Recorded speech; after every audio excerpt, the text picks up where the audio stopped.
Hello बच्चों, good morning all of you. कैसे हैं आप सब? आई होप कि आप सब अच्छे होंगे।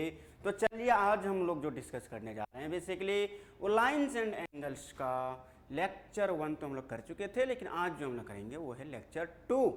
ठीक है, तो लेक्चर 2 में बेसिकली हम लोग क्या डिस्कस करेंगे, ठीक है, किस टाइप्स के प्रॉब्लम्स को फेस करेंगे आज, सॉल्व करेंगे आज, तो वो सारी चीज़ें हम लोग डिस्कस करने जा रहे हैं। इसको ध्यान से देखना कि इसमें जो बेसिकली हम लोग डिस्कस करेंगे मेरे बच्चों, इसमें जो डिस्कस करेंगे इसमें होगा कि 2 लाइंस हमें गिवन होगा, 2 लाइंस हमें गिवन होगा। ठीक है, 2 लाइंस हमें गिवन होगा बच्चों। ठीक है, मान लो कि ये हमारा 2 लाइंस है, ये हमारा 2 लाइंस है। 2 लाइंस को एक मतलब इन दोनों लाइंस को इंटरसेक्ट करने वाली एक थर्ड लाइन होगी। ठीक है, एक ऐसी लाइन जो इन दोनों को क्या करे, इंटरसेक्ट। इसका नाम दे दो, इसका एल, इसका एम और इसका एन। एन लाइन जो है, एन नाम का लाइन जो है वो बेसिकली एल और एम लाइन को इंटरसेक्ट कर रहा है। ठीक है, यदि ये इंटरसेक्ट कर रहा है तो बेसिकली कितने एंगल्स बने, टोटल कितने एंगल्स बने हैं बच्चों। तो यहां देखा जाए बच्चों तो ये हो गया मान लो एंगल 1, ये हो गया एंगल 2, ये हो गया एंगल 3, ये हो गया एंगल 4, 5, 6, 7 एंड 8। ये टोटल 8 एंगल्स बन रहा है। मीन्स जब एक लाइन किसी 2 लाइन को इंटरसेक्ट करे, कि मतलब कोई एक लाइन किसी 2 लाइन को इंटरसेक्ट करे तो टोटल 8 एंगल्स बनेंगे। सर 8 एंगल्स बनेंगे, चलो ठीक है, ये तो कोई बड़ी बात नहीं है सर। ये बताओ कि इसमें क्या करना है हमें, 8 एंगल्स तो बन गया। अरे भैया इसी को स्पेसिफिक मतलब स्पेसिफाई करके या फिर बोल सकते हैं कि सेपरेट करके एंगल्स को, एंगल्स के बिहेवियर को देखकर उसका नेमिंग किया गया है फिर से। तो यहां जो है बच्चों इन दोनों लाइन, ये दोनों लाइन अभी यहां नेसेसरी कंडीशन नहीं है बच्चों कि पैरेलल है। सो यहां ऐसा कहीं नहीं दिया गया है कि ये दोनों लाइन अभी पैरेलल है। जब पैरेलल दिया जाएगा तो उसके लिए हम लोग कंडीशन पढ़ेंगे, लेकिन यहां अभी बस नेमिंग पढ़ रहे हैं। तो नेमिंग यदि देखा जाए बच्चों तो नेमिंग में मैं बता दूं कि इन दोनों लाइन के बीच में जितने एंगल्स हैं उसको बोलते हैं हम लोग इंटीरियर एंगल। इन दोनों लाइंस के बीच में जितने एंगल्स मतलब इससे नीचे और इस एंगल से ऊपर, तो मतलब जो इंटीरियर एंगल किसको बोलते हैं बच्चों, जो इन दोनों लाइन के बीच में है, इन दोनों लाइन के बीच में है। ये समझ में आया या नहीं? ठीक है, तो इन दोनों लाइंस के बीच में कौन कौन सा एंगल है, तो हम लोग इंटीरियर एंगल लिख सकते हैं कि angle 3, angle 4, angle 5 and angle 6 ये सारे क्या हैं, ये सारे हैं हमारे बच्चे इंटीरियर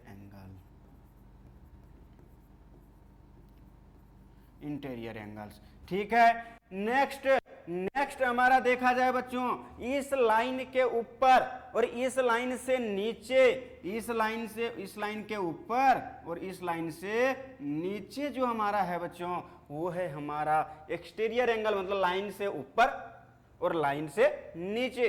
तो ये हमारा किस टाइप का एंगल है, एक्सटीरियर एंगल, बाहरी का एंगल है, ये बाहर से आ रहा है। तो यहां कौन सा हो जाएगा बच्चों, angle 1, angle 2, angle 7 and angle 8। ये हमारा किस टाइप का है बच्चों, एक्सटीरियर एंगल है,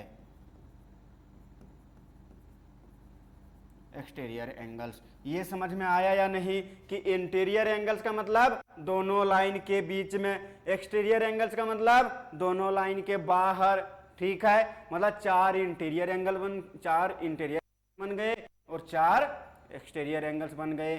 ठीक है, नेक्स्ट, अब यदि इंटीरियर एंगल में कोई बात करे, अल्टरनेट इंटीरियर एंगल क्या होता है, अल्टरनेट इंटीरियर एंगल, तो अल्टरनेट इंटीरियर एंगल होता है बच्चों एक इस लाइन के साथ एंगल लेना है और एक इस लाइन के। इंटीरियर सबसे पहली बात तो बोल दिया है कि इंटीरियर, तो इंटीरियर का मतलब हुआ कि दोनों लाइन के बीच में, चलो भैया इन दोनों लाइन के बीच में तो टोटल 4 एंगल है, 4 एंगल्स है, तो 4 एंगल्स है तो उनमें से अल्टरनेट इंटीरियर एंगल्स कौन कौन सा है, तो एक इस लाइन के साथ लेना और एक इस लाइन के। चलो इस लाइन के साथ तो हमने 3 ले लिया, मान लो कि 3 एक एंगल ले लिया, तो सर अब तो 3, अब इस लाइन के 1 ले लिए, तो इस लाइन के हमारे पास जो ऑप्शन है इस लाइन के साथ वो 6 और 5 दोनों है, लेकिन उसने बोल रहा है अल्टरनेट, मतलब इस लाइन से एक लेना है तो एक इस साइड लेना है।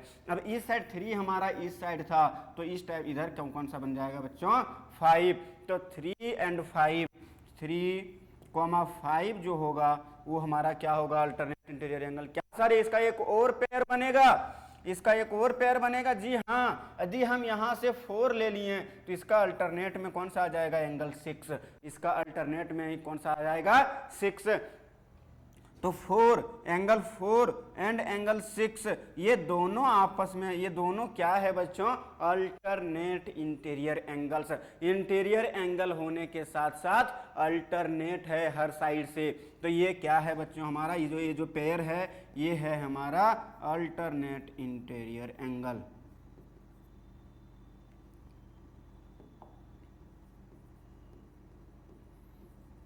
ठीक है, अल्टरनेट इंटीरियर एंगल से बच्चों ये समझ में आया। जब भी एक ट्रांसवर्सल लाइन किसी 2 लाइन को इंटरसेक्ट करे, एक ट्रांसवर्सल लाइन जब भी किसी 2 लाइन को इंटरसेक्ट करे तो 2 पेयर ऑफ मतलब 2 पेयर्स बनेगा क्या अल्टरनेट इंटीरियर एंगल्स का। तो ये समझ में आया, इंटीरियर एंगल पहले और उसके बाद अल्टरनेट लेना है। नेक्स्ट को इंटीरियर एंगल्स, सर ये तो अल्टरनेट ले लिए, तो एक इधर ले लिए और एक इधर, मतलब लाइन के एक इस साइड ले लिए और एक इस साइड, तो ये हो गया अल्टरनेट इंटीरियर एंगल्स। लेकिन को इंटीरियर, को मतलब हम लोग जानते हैं एक साथ, को इंटीरियर एंगल्स का मतलब होता है बच्चों कि लाइंस के आ तो इधर लो दोनों एंगल्स, आ तो फिर इधर ही। तो एक यदि हमने ले लिया 3 एंगल 3, तो दूसरा एंगल को इंटीरियर एंगल्स में बेसिकली 3, तो इसके सामने कौन सा है बच्चों 6, तो एंगल 6। ठीक है, नेक्स्ट यदि हमने एंगल ले लिया 4, तो उसका को इंटीरियर बनेगा, उसके साथ जो को इंटीरियर होगा वो होगा एंगल 5, तो एंगल 4 एंड एंगल 5 ये दोनों आपस में 2 पेयर यहाँ किसका बना बच्चों को इंटीरियर एंगल्स का। किसका बना को इंटीरियर एंगल्स का, तो ये हो जाएगा हमारा, इसका नाम है को इंटीरियर कॉन्जिक्यूटिव इंटीरियर एंगल्स, को इंटीरियर एंगल्स।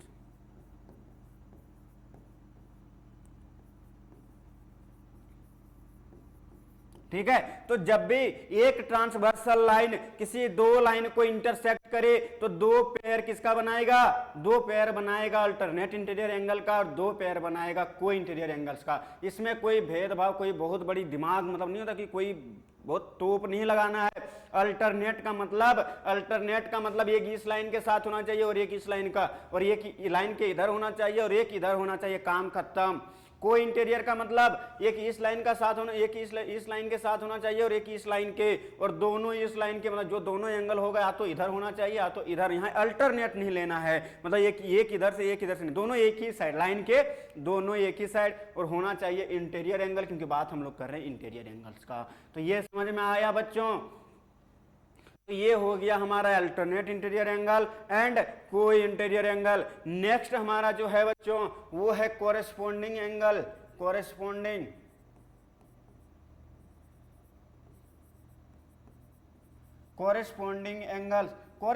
एंगल्स क्या होता है बच्चों, तो कोरेस्पोंडिंग एंगल्स होता है बच्चों कि जो मतलब जो सामने जस्ट दिखना चाहिए। जैसे इस लाइन के ऊपर एक एंगल हमने ले लिया बच्चों, इस लाइन के ऊपर हमने एक एंगल ले लिया एंगल 5 नाम का, तो इसके जस्ट सामने मतलब इस लाइन से ऊपर है और इस लाइन के इस साइड, ठीक है। तो इस लाइन में भी इस लाइन से ऊपर जाना है और इस लाइन से एक सेम साइड, ट्रांसवर्सल लाइन के सेम साइड होना चाहिए, और इस लाइन से ऊपर है तो इस लाइन से भी ऊपर होना चाहिए। तो बेसिकली एंगल 5 और एंगल 1 हमारा कोरेस्पोंडिंग एंगल से। सर एक ही बनेगा, अरे भैया नहीं, अब देखो ना, यदि हम एंगल 6 लिए तो इस लाइन से इधर है, तो इस लाइन के इधर कौन सा आएगा एंगल 2, और इस लाइन के ऊपर है तो यहाँ भी ऊपर जाना होगा, तो एंगल 1 एंड एंगल 5, ठीक है, एंगल 2 एंड एंगल 6, ठीक है। सर 2 ही पेयर बनेगा,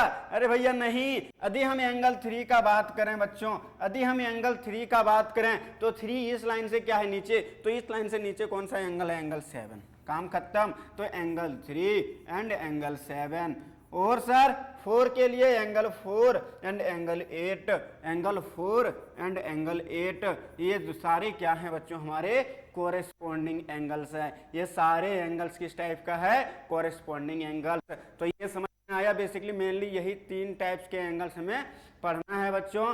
फर्स्ट हमारा क्या है, फर्स्ट हमारा कोरेस्पॉन्डिंग एंगल्स है, सेकेंड हमारा अल्टरनेट इंटीरियर एंगल्स है, और थर्ड हमारा कोई इंटीरियर एंगल्स है।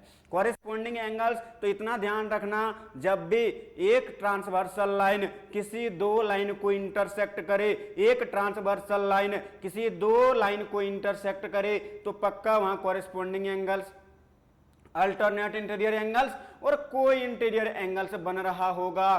ठीक है, अब चलो इस पर पढ़ना तो हमें बेसिकली यही 3 है कि कोरेस्पॉन्डिंग एंगल्स पर रिलेशन पढ़ना है, कोई अल्टरनेट इंटीरियर एंगल्स पर रिलेशन पढ़ना है, और कोई इंटीरियर्स पर हमें रिलेशन पढ़ना है बच्चों। लेकिन इसमें किस टाइप का बात होगी, मतलब इस लाइन में अब कुछ ये तो रैंडम लाइन था, अब रैंडम लाइन पर और यहाँ एंगल्स 8 एंगल्स पर जब कुछ रिस्ट्रिक्शन लगाया जाए तो उसका बिहेवियर क्या होता है, मीन्स लाइंस को पैरेलल कर सकता है, ये जो दोनों लाइन है ये दोनों को क्या कर सकता है, पैरेलल यदि कर दे तो क्या क्या होगा, यदि दोनों मतलब अल्टरनेट इंटीरियर एंगल्स को इक्वल कर दें, या कोई इंटीरियर एंगल्स का सम 180 कर दें, या फिर कॉरेस्पॉन्डिंग एंगल्स को इक्वल कर दें, तो लाइंस किस टाइप का दिखेगा।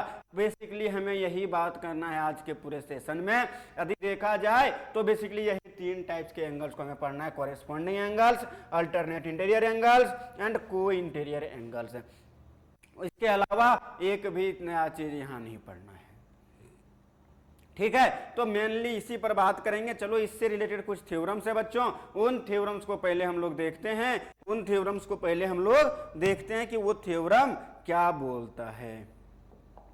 थ्योरम्स जो है बच्चों यहाँ सबसे पहले आई वो आई एक्जियोम। एक्जियोम का प्रूफ तो नहीं होता है यहाँ, हालांकि थ्योरम्स का भी प्रूफ हमें नहीं पढ़ना है, इसलिए मैं डिस्कस नहीं करूंगा। एक थ्योरम का प्रूफ पढ़ना है, दैट इज थ्योरम 6.6, उसका प्रूफ करवाऊंगा, बाकी का प्रूफ मैं नहीं करवाऊंगा। तो यहाँ जो है बच्चों वो है कोरेस्पॉन्डिंग एंगल एक्जियोम।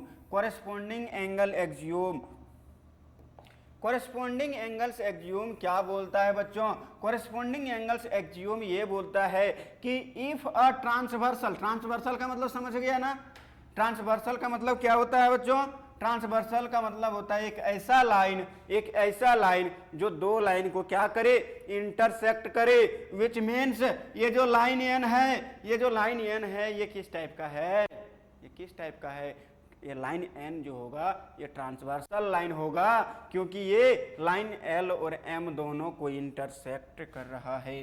तो ये हमारा हो गया transversal line.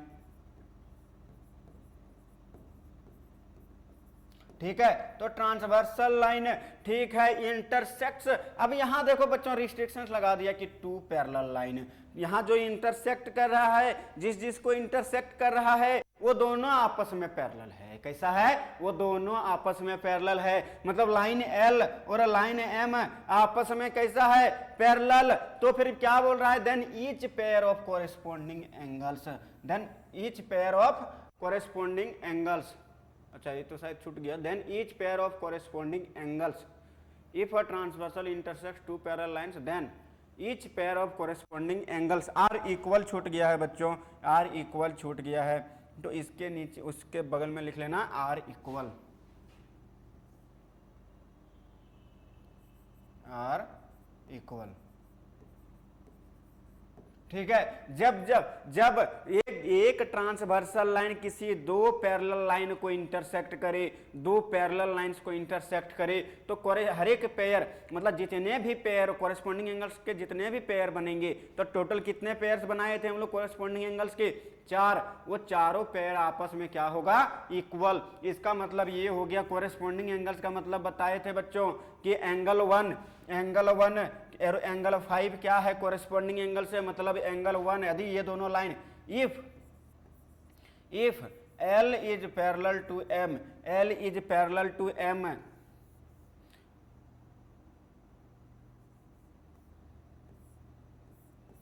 If L is parallel to M, यदि ये दोनों लाइन आपस में पैरेलल है बच्चों, तो एंगल वन किसके इक्वल हो जाएगा, एंगल 5 के, एंगल 2 किसके इक्वल हो जाएगा, एंगल 6 के, और एंगल 3 किसके इक्वल हो जाएगा, एंगल 7 के, और एंगल 4 किसके इक्वल हो जाएगा, एंगल 8 के, क्योंकि ये सारे क्या हैं 1 और 5 आपस में कोरिस्पोंडिंग एंगल्स है, और ये दोनों लाइन पैरेलल, यदि दो पैरेलल लाइन को कोई इंटरसेक्ट करे, कोई ट्रांसवर्सल लाइन दो पैरेलल लाइन को इंटरसेक्ट करे, तो जितने भी कोरिस्पोंडिंग एंगल्स का पेयर बनेगा वो सारे आपस में इक्वल होगा, वो सारे आपस में इक्वल होगा। तो यहाँ क्या है बच्चों, angle 1 is equal to angle 5, angle 2, क्योंकि एंगल 1 और 5 कोरिस्पोंडिंग एंगल्स है तो ये सारे इक्वल, एंगल 4 और 8 जो है सो कोरिस्पोंडिंग एंगल है तो ये दोनों आपस में इक्वल, एंगल 2 और एंगल 6 इक्वल, एंगल 3 और एंगल 7। लेकिन कब रिस्ट्रिक्शंस ध्यान में रखना, जब दोनों लाइन पैरेलल होगा तब। यदि किसी ने नहीं बोला, किसी ने दिया ही नहीं है क्वेश्चन में कि लाइंस पैरेलल है, तो फिर उस रिजल्ट को मत यूज करना, मतलब इस रिजल्ट का यूज मत करना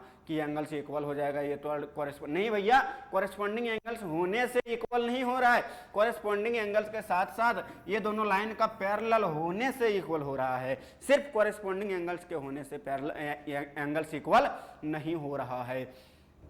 ठीक है, तो जब एक ट्रांसवर्सल लाइन किसी दो पैरेलल लाइन को इंटरसेक्ट करे तो जितने भी कोरिस्पोंडिंग एंगल्स का पेयर बनेगा वो आपस में क्या होगा, इक्वल होगा। तो यहाँ ये थ्योरम यही बोल रहा था कि कोरिस्पोंडिंग एंगल्स एक्सियोम बोल रहा था कि if a transversal intersects two parallel lines then each pair of corresponding angles are equal, जितने भी पेयर बनेगा कोरिस्पोंडिंग एंगल्स का वो सारे इक्वल होगा। ठीक है, नेक्स्ट जो हमारा है बच्चों, नेक्स्ट इसी का कन्वर्स। अब यहाँ क्या बोल रहे हैं, यहाँ देखना उसी का जस्ट उल्टा, वहां तक यदि लाइन पैरेलल है तो कोरिस्पोंडिंग एंगल से इक्वल है, कोरिस्पोंडिंग एंगल से इक्वल है। यहाँ है यदि कोरिस्पोंडिंग एंगल से इक्वल है तो पक्का लाइन पैरेलल हो जाएगा, काम खत्म। यदि कोरिस्पोंडिंग एंगल्स इक्वल तो लाइंस क्या हो जाएगा, पैरेलल, विच मीन्स यदि एंगल 1 को किसी ने दे दिया 30 डिग्री, एंगल 5 को भी दे दिया किसी ने 30 डिग्री, तो सर ये क्या इंप्लाई किया, एंगल 1 और 5 दिखा दिए हम इक्वल और ये दोनों दिख भी रहा है कि कोरिस्पोंडिंग एंगल्स है, तो पक्का ये तभी पॉसिबल है जब लाइन एल और एम आपस में क्या रहा होगा, पैरेलल। लाइन एल और एम आपस में क्या रहा होगा, पैरेलल। ये समझ में आया या नहीं मेरे बच्चों, लाइंस क्या रहा होगा, आपस में पैरेलल रहा होगा। ठीक है, जब सर आपने तो एक ही दिखाया, जबकि कोरिस्पोंडिंग एंगल्स का पेयर तो 4 बनते हैं। अरे भैया किसी एक को देखो, स्टेटमेंट पढ़ो, if a transversal intersects two lines, अब यहाँ पैरेलल नहीं बोला है, अब यहाँ पैरेलल लाइन से नहीं बोला है, उसने बोला कि यदि कोई ट्रांसवर्सल किसी दो लाइन को इंटरसेक्ट कर दे, वो पैरेलल ना हो, और हो भी सकता हमें नहीं पता वो है या नहीं है, वो हमें नहीं पता, बस इतना हमें दिया गया है कि एक ट्रांसवर्सल लाइन दो लाइन लो और एक ट्रांसवर्सल लाइन से उसको इंटरसेक्ट करा दो, हमें नहीं पता कि ये दोनों पैरेलल है या नहीं है। और अब क्या बोल रहे हैं, making a pair of equal corresponding angles, मतलब एक पेयर, जरूरी नहीं है कि चारों को इक्वल दिखाएंगे तब लाइंस पैरेलल होगा, नहीं, किसी एक को पैरेलल दिखा दिए, किसी एक को इक्वल दिखा दे, किसी एक पेयर को उठाओ, या तो 1 और 5 को इक्वल दिखा दो, या तो 2 और 6 को, या तो 3 और 7 को, या तो 4 और 8 को, किसी एक पेयर को इक्वल दिखा दो, तो पक्का ये इंप्लाई क्या करेगा कि ये दोनों लाइंस आपस में क्या है, पैरेलल है, ये दोनों लाइंस आपस में क्या है, पैरेलल है। ये समझ में आया या नहीं, मतलब यहां गिवन क्या होगा sir, if angle 1 equal to angle 5, और करके लिखो, और angle 2 equal to angle 6, angle 3 सारे और करके लिखो, एंगल 3 इक्वल टू एंगल 7 और एंगल 4 इक्वल टू एंगल 8। इन्हें चारों में से कोई एक और करके लिखने का मतलब क्या होता है कि कोई एक रूल होल्ड कर जाए, कोई एक पेयर इक्वल हो जाए, कोई एक पेयर इक्वल हो जाए, तो ये इंप्लाई करेगा बच्चों कि line L is parallel to M. कोई एक, सिर्फ इसको यदि हम दिखा पाए किसी तरह कि एंगल 1 और 5 आपस में क्या है, इक्वल है, तो पक्का ये दोनों लाइन क्या रहा होगा, हमारा पैरेलल रहा होगा। या फिर किसी ने दिखाया सर एंगल 4 और 8 इक्वल है, तो पक्का एल और एम क्या रहा होगा, पैरेलल। चारों को अलग अलग से दिखाने की जरूरत नहीं है, चारों को अलग अलग से दिखाने की जरूरत नहीं है। ये समझ में आया या नहीं? तो वही बोल रहा है then the lines are parallel, then the lines are parallel बोल रहा है if a transversal intersects two lines, यदि कोई ट्रांसवर्सल किसी दो लाइन को इंटरसेक्ट करे, यदि कोई ट्रांसवर्सल किसी दो लाइन को इंटरसेक्ट करे, making a pair of equal, किसी दो लाइन को इंटरसेक्ट करे and making a pair of equal corresponding angles, और इक्वल कॉरेस्पॉन्डिंग एंगल्स मतलब एक पेयर, देखो मेकिंग अ पेयर, एक पेयर हमें मिल जाए, making a pair of equal corresponding angles, then the lines मतलब जिन दोनों लाइंस को इंटरसेक्ट कर रहा है वो दोनों लाइंस आपस में क्या हो जाएगा, पैरेलल हो जाएगा। ये समझ में आया?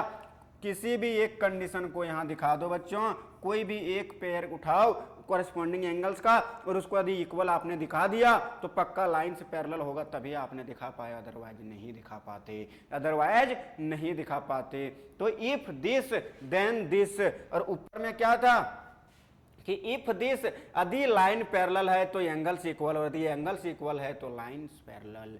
बस यहाँ यही है दोनों का, इसीलिए वहाँ लिखे भी हैं converse of corresponding angle axioms. Converse मतलब जस्ट उसका उल्टा, पहले गिवन था, पहले में गिवन था लाइन एल और एम पैरेलल है तो पक्का कॉरेस्पॉन्डिंग एंगल्स इक्वल होगा। यहाँ है उसका उल्टा, मीन्स यदि कॉरेस्पॉन्डिंग एंगल्स इक्वल है तो पक्का लाइन क्या होगा, पैरेलल। बस एक दूसरे का उल्टा, एक दूसरे का उल्टा। जब तक ये 100% श्योर ना हो जाओ कि ये गिवन इन्फॉर्मेशन है या नहीं, या कुछ फाइंड आउट करके हम फाइंड आउट कर पाए हैं या नहीं, तब तक इसके ऑप्शन या फिर इसके आगे सॉल्यूशन नहीं करना है बच्चों। नेक्स्ट यदि देखा जाए, नेक्स्ट बोला है बच्चों इफ अ ट्रांसवर्सल इंटरसेक्ट्स। अब यहां देखो बच्चों थ्योरम आ गई, इसकी प्रूफ हो सकती है लेकिन प्रूफ हम करेंगे नहीं इसकी प्रूफ, क्योंकि ये प्रूफ यहां नहीं पढ़ना है, सिर्फ हम थ्योरम 6.6 का प्रूफ पढ़ेंगे। ठीक है, नेक्स्ट में बोला है बच्चों if a transversal intersects two parallel line. Sir यहाँ तो पैरेलल लाइन से दे रखा है, यहाँ पैरेलल लाइन से दे रखा है, यहाँ पैरेलल लाइन से दे रखा है, बहुत बड़ा हेल्प कर दिया। पैरेलल लाइन होगा तो पक्का देन क्या होगा, each pair of alternate interior angles, जितने भी अल्टरनेट इंटीरियर एंगल्स का कितना पेयर बन रहा था, 2, कितना पेयर्स बन रहा था, 2, तो 2 पेयर्स बन रहा था, वो दोनों पेयर्स आपस में क्या होगा, इक्वल। मतलब एक यदि 3 ले रहे थे हम लोग अल्टरनेट इंटीरियर एंगल में, तो दूसरा क्या बन जा रहा था, 5, दूसरा क्या बन जा रहा था, एंगल 5। मतलब यहां यदि किसी ने दे दिया if line L is parallel to M, then क्या क्या होगा, तो पक्का क्या क्या सियोरिटी किस किस चीज का है, सियोरिटी है बच्चों हमारा angle 3 is equal to angle 5 and angle 4 is equal to angle 6, क्योंकि ये क्या है, हमारे अल्टरनेट इंटीरियर एंगल्स हैं। ये हमारे क्या हैं, 3 और 5, 4 और 6 अल्टरनेट इंटीरियर एंगल्स है बच्चों। तो जब दो लाइन्स पैरेलल है तो each pair of corresponding angles equal, each pair of alternate interior angles. ये समझ में आया? जब दो लाइंस पैरेलल हो और एक ट्रांसवर्सल लाइन उन दोनों लाइन को इंटरसेक्ट करे, जब दो लाइंस पैरेलल हो, बार बार इस पर फोकस करना, लाइंस पैरेलल हो, जब दो पैरेलल लाइंस को किसी ट्रांसवर्सल के थ्रू हम लोग इंटरसेक्ट करवा दे तो हर एक pair of corresponding angles equal होगा, हर एक pair of corresponding angles equal होगा, हर एक pair of alternate interior angles equal होगा। ये समझ में आया? कब? जब दो लाइंस पैरेलल होगा। इसी का फिर से जस्ट कन्वर्स, सर इसका भी कन्वर्स है, अरे भैया हाँ, theorem 6.6 just converse of theorem 6.2 है। क्या है इसमें? वही सेम चीज, यदि किसी ने दिखा दिया कि अल्टरनेट इंटीरियर एंगल्स इक्वल हो जाए, अल्टरनेट इंटीरियर एंगल्स इक्वल हो जाए तो पक्का लाइंस क्या हो जाएगा, लाइंस क्या हो जाएगा, पैरेलल हो जाएगा, लाइंस क्या हो जाएगा, पैरेलल हो जाएगा। इफ अ ट्रांसवर्सल, अब यहां देखो if a transversal intersects two lines, यहां पैरेलल का बात नहीं किया, यहां पैरेलल का बात नहीं किया, नहीं बोला कि दो लाइंस पैरेलल है, तो यहां बोला क्या, नहीं बोला। तो उसके बाद मतलब उसके लिए हम लोग का क्या रिजल्ट है, if a transversal intersects, if a transversal intersects two lines, यानी टू लाइंस है उसको इंटरसेक्ट कर रहा है इन सच अ वे दैट अ पेयर, फिर से यहां बोला एक पेयर, जरूरी नहीं है दोनों पेयर, अल्टरनेट इंटीरियर एंगल्स का दो पेयर बनता है, जरूरी नहीं है कि दोनों पेयर्स को आपको इक्वल दिखाना, किसी एक पेयर को इक्वल दिखा दो। Pair of alternate interior angles are equal, pair of alternate interior angles are equal, यदि pair of alternate interior angles equal है बच्चों, then two lines are parallel, then two lines are parallel बच्चों। तो ये दोनों lines हमारा क्या हो जाएगा बच्चों, पैरेलल हो जाएगा। विच मीन्स जब हमें एक ट्रांसवर्सल लाइन किसी दो लाइन को, रैंडम लाइन है ये पैरेलल है, ये नेसेसरी कंडीशन नहीं है। जब किसी एक ट्रांसवर्सल के थ्रू दो लाइन को इंटरसेक्ट करवाया जाए, तो और अल्टरनेट इंटीरियर एंगल्स यदि इक्वल हो जाए, एक पेयर कोई एक, if angle 3 equal to angle 5 हो जाए, या फिर angle 4 is equal to angle 6, तो यहां से क्या इंप्लाई होगा बच्चों, इन दोनों में से कोई एक कंडीशन भी यदि हम दिखा दिए तो पक्का लाइन एल और एम हमारा क्या हो जाएगा, पैरेलल हो जाएगा। लाइन एल और एम हमारा क्या हो जाएगा, पैरेलल हो जाएगा। मतलब 3.2 और 3.3 आपस में क्या है, कन्वर्स टू ईच अदर है। वहां गिवन था 3.2 में गिवन था कि लाइन पैरेलल है तो अल्टरनेट इंटीरियर एंगल्स का हर एक पेयर क्या होगा, इक्वल होगा। अल्टरनेट इंटीरियर एंगल्स का हर एक पेयर क्या होगा, इक्वल होगा। और यहाँ है एक पेयर भी दिखा दें हम, अल्टरनेट इंटीरियर एंगल्स का एक पेयर को भी यदि हमने इक्वल दिखा दिया तो पक्का लाइंस क्या होगा, पैरेलल होगा। मतलब जस्ट उसका कन्वर्स, मतलब पैरेलल। अभी तक हम लोग लाइंस को पैरेलल दिखाने का 2 रिजल्ट पढ़ लिए हैं और एंगल्स को इक्वल दिखाने का 2 रिजल्ट। ठीक है, यदि लाइंस पैरेलल है, इधर देखना, यदि लाइंस पैरेलल है तो कॉरेस्पॉन्डिंग एंगल्स इक्वल होगा। जितने भी पेयर बनेगा कॉरेस्पॉन्डिंग एंगल्स का हर पेयर इक्वल होगा आपस में। ठीक है, जितना अल्टरनेट इंटीरियर एंगल्स होगा वो सारे इक्वल होगा। ठीक है, और यदि कॉरेस्पॉन्डिंग एंगल्स इक्वल है, कोई पेयर कॉरेस्पॉन्डिंग एंगल्स का कोई एक पेयर यदि इक्वल हो गया तो पक्का लाइंस पैरेलल होगा। अल्टरनेट इंटीरियर एंगल्स का कोई एक पेयर यदि इक्वल हो गया, तो भी लाइंस क्या होगा, पैरेलल। मतलब लाइंस को पैरेलल दिखाने का एक तरीका और एंगल्स को इक्वल, मतलब कॉरेस्पॉन्डिंग एंगल्स और अल्टरनेट इंटीरियर एंगल्स दिखाने का 2 तरीका। मतलब लाइंस को पैरेलल दिखाने का 2 तरीका हम लोग अभी तक पढ़ चुके हैं कि आप तो कॉरेस्पॉन्डिंग एंगल्स को इक्वल दिखा दो या फिर अल्टरनेट इंटीरियर एंगल्स को इक्वल दिखा दो। ठीक है, नेक्स्ट सर और भी थ्योरम्स है। हाँ, एक है हमारा थ्योरम 6.4। थ्योरम 6.4 क्या बोलता है सर? थ्योरम 6.4 हम लोग जानते हैं को इंटीरियर एंगल्स के बारे में पढ़े थे। को इंटीरियर एंगल्स का मतलब होता है कि लाइन के सेम साइड होना चाहिए, दोनों एंगल्स ट्रांसवर्सल लाइन के सेम साइड होना चाहिए। और इंटीरियर का बात कर रहे हैं सर तो दोनों इंटीरियर में लाई करना चाहिए। ठीक है, तो 4 और 5 और 3 और 6 ये हमारा क्या है, को इंटीरियर एंगल्स है। को इंटीरियर एंगल्स यदि किसी ने बोल दिया if a transversal intersects 2 parallel lines, फिर से यहाँ बोल दिया पैरेलल लाइंस, यदि पैरेलल लाइंस गिवन हो हमें, इफ मतलब गिवन क्या है फिर से हमें, line L is parallel to line M, line L is parallel to line M, यदि ये हमें किसी ने बोल दिया, then pair of consecutive interior angles, वही कॉन्जिक्यूटिव इंटीरियर एंगल्स को ही हम लोग को इंटीरियर एंगल्स बोलते हैं। कॉन्जिक्यूटिव को ही हम लोग शॉर्ट फॉर्म में को बोलते हैं, को इंटीरियर एंगल्स। ठीक है, तो consecutive interior angles are supplementary, यहाँ इक्वल नहीं होता है, सप्लीमेंट्री हम लोग पिछले क्लास में डिस्कस किए थे। सप्लीमेंट्री का मतलब होता है दोनों एंगल का सम 180 के इक्वल। मतलब यहाँ कोई इंटीरियर एंगल्स है कौन कौन सर? 3 और 6 है, एंगल 3 प्लस एंगल 6 कितना हो जाएगा, 180 डिग्री। और एंड एंगल 4 प्लस एंगल 5 कितना हो जाएगा, ये भी हो जाएगा मेरे बच्चों 180 डिग्री। ये समझ में आया या नहीं? कि जब लाइन, 2 लाइंस पैरेलल होंगे और एक ट्रांसवर्सल के द्वारा उसको इंटरसेक्ट करवाया जाएगा तो पक्का क्या होगा, को इंटीरियर एंगल्स का सम होगा 180 डिग्री, को इंटीरियर एंगल्स का सम होगा 180 डिग्री। ये ध्यान में रहेगा। यहाँ क्या है, यहाँ इक्वल वाली कंडीशन नहीं है, लाइंस क्या होंगे यहाँ, सॉरी एंगल्स का सम कितना होगा, को इंटीरियर एंगल्स का सम कितना होगा, वो होगा 180 डिग्री। हर एक पेयर का 2 पेयर ही तो बनता है ये को इंटीरियर एंगल्स और अल्टरनेट इंटीरियर एंगल्स का, सिर्फ कॉरेस्पॉन्डिंग एंगल्स का 4 पेयर बनता है। नेक्स्ट हमारा है बच्चों थ्योरम 6.5, जस्ट उसी का कन्वर्स। यदि कोई इंटीरियर एंगल्स का सम 180 हो गया तो पक्का लाइंस क्या हो जाएगा, पैरेलल, काम खत्म। If a transversal intersects 2 lines, अब यहाँ पैरेलल का बात नहीं बोला, पैरेलल हम दिखाएंगे। तो if transversal intersects two lines in such a way that a pair of conjugative interior angles are supplementary, मतलब वो जो पेयर है यहाँ स्पेस होगा, ये पेयर जो होगा बच्चों, ये pair of conjugative interior angles, एक पेयर उठाओ कॉन्जुगेटिव इंटीरियर एंगल्स का, और उसका सम 180 यदि आपने दिखा दिया तो तभी दिखा पाओगे जब ये दोनों लाइन आपस में क्या होगा, सॉरी पैरेलल होगा। ये दोनों लाइंस आपस में क्या होगा, पैरेलल होगा। then the two lines are parallel। ये समझ में आया या नहीं? मतलब यदि यहाँ कंडीशन क्या क्या, को इंटीरियर एंगल्स हमारा कौन कौन सा है, एंगल 3 और एंगल 6, तो एंगल 3 प्लस एंगल 6 किसी ने दे दिया 180 डिग्री, ठीक है। या फिर किसी ने ये भी दे सकता है कि सर सिर्फ 3 और 6 का सम ही 180 डिग्री होगा तभी लाइन पैरेलल होगा। नहीं भैया, एक और पेयर है ना, एंगल 4 प्लस एंगल 5 भी यदि किसी ने दे दिया 180 डिग्री, तो इन दोनों से कोई, दोनों में से कोई एक होगा,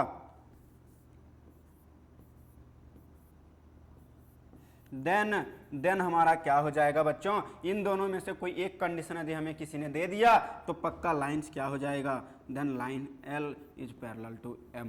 तो अब यहाँ पैरेलल दिखाने के कितने कंडीशन हम लोग देख लिए हैं, 3 कंडीशंस।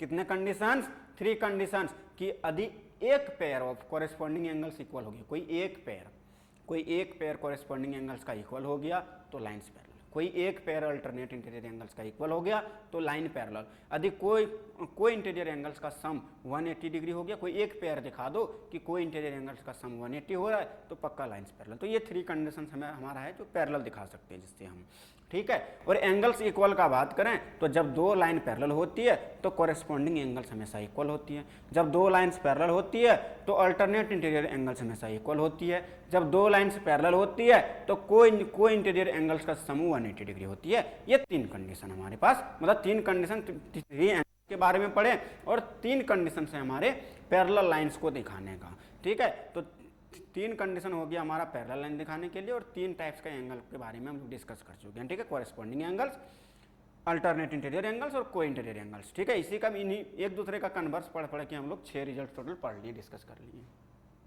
ठीक है। तो चलो बच्चों नेक्स्ट हमारा जो है, नेक्स्ट हमारा थ्योरम 6.6 जिसका हम प्रूफ भी करने वाले हैं, यहाँ क्या बोल रहा है बच्चों, लाइंस मतलब 2 lines which are parallel to the same line, मतलब जितने 2 लाइन जरूरी नहीं है, 2 से ज्यादा भी हो सकता है, तो मान लेते हैं कि 2 lines which are parallel to the same line, मतलब 2 लाइन यदि किसी एक के पैरेलल हो जाए, 2 लाइन यदि किसी एक के पैरेलल,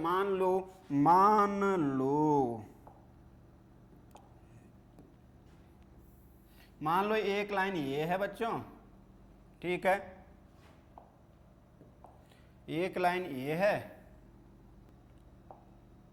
और एक लाइन ये है, ये 3 लाइन्स है बच्चों, ये 3 लाइन्स है। मान लो इसका नाम L है, इसका नाम N है और इसका नाम N है, ये तीनों लाइन है, ठीक है। ये 3 लाइन को हम इक्वल, मतलब दिखाना क्या है, यदि कोई 2 लाइन किसी थर्ड के पैरेलल है, ठीक है, दोनों लाइन थर्ड वाले से पैरेलल है, तो ये दिखाना है कि वो जो दोनों आपस में लाइन है ना, वो भी आपस में क्या हो जाएगा, पैरेलल। मतलब यहाँ यदि हमें गिवन क्या है बच्चों, are parallel to each other, देखो यहाँ क्या बोला है, lines which are parallel to the same line are parallel to the each other, मतलब जो लाइन किसी एक लाइन के पैरेलल है, 2 लाइन यदि किसी एक लाइन, 2 या 2 से अधिक भी हो सकता है, यदि वो सारे लाइन्स किसी एक लाइन के पैरेलल है तो पक्का वो सारे आपस में क्या होंगे, पैरेलल। विच मीन्स यहाँ से हम लोग बोल सकते हैं गिवन में हमारा क्या है, तो ऐसे कर लो, late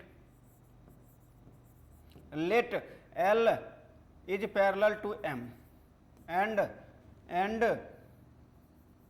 M is parallel to and N is parallel to M, ठीक है। मान लिए हम लोग कि ये जो लाइन L है ये किसके पैरेलल है, M के, लाइन N है ये किसके पैरेलल है, M के, मतलब ये दोनों जान लाइन L और N जो है, लाइन L और N जो है सो किसके पैरेलल है, M के। तो हमें दिखाना है कि लाइन L और N भी आपस में क्या हो जाए, पैरेलल, हमें क्या हो जाए, पैरेलल। तो हम लोग क्या करेंगे बच्चों, तो प्रूव दैट, हमें प्रूव करने के लिए क्या बोल रहा है, प्रूव हमें करने के लिए बोल रहा है line L is parallel to line N, ठीक है, आपस में ये कहीं कंडीशन नहीं दिया हुआ है कि ये दोनों आपस में पैरेलल है, यही हमें प्रूफ करना है, यही हमें प्रूफ करना है। ठीक है, कि लाइन एल और एम आपस में पैरेलल है, एन और एम आपस में पैरेलल, तो हमें प्रूफ करना है लाइन एल और एन भी आपस में क्या हो जाए, पैरेलल हो जाए। ठीक है, तो इसके लिए सबसे पहले कंस्ट्रक्शन क्या करेंगे बच्चों, ठीक है, कंस्ट्रक्शन ड्रॉ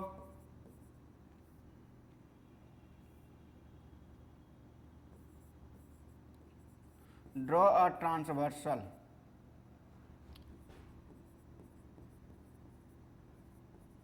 ट्रांसवर्सल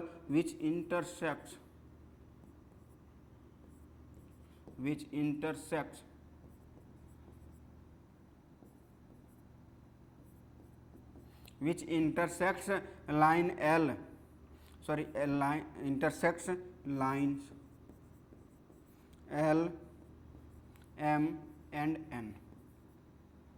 मतलब इस टाइप से हमें ड्रॉ करने के लिए बोल रहा है कि एक ट्रांसवर्सल इस टाइप से ड्रॉ कर दो कि ये तीनों को क्या कर दे, इसका नाम दे देता हूँ L M N, तो हो गया था, इसका नाम मैं स्मॉल p दे देता हूँ।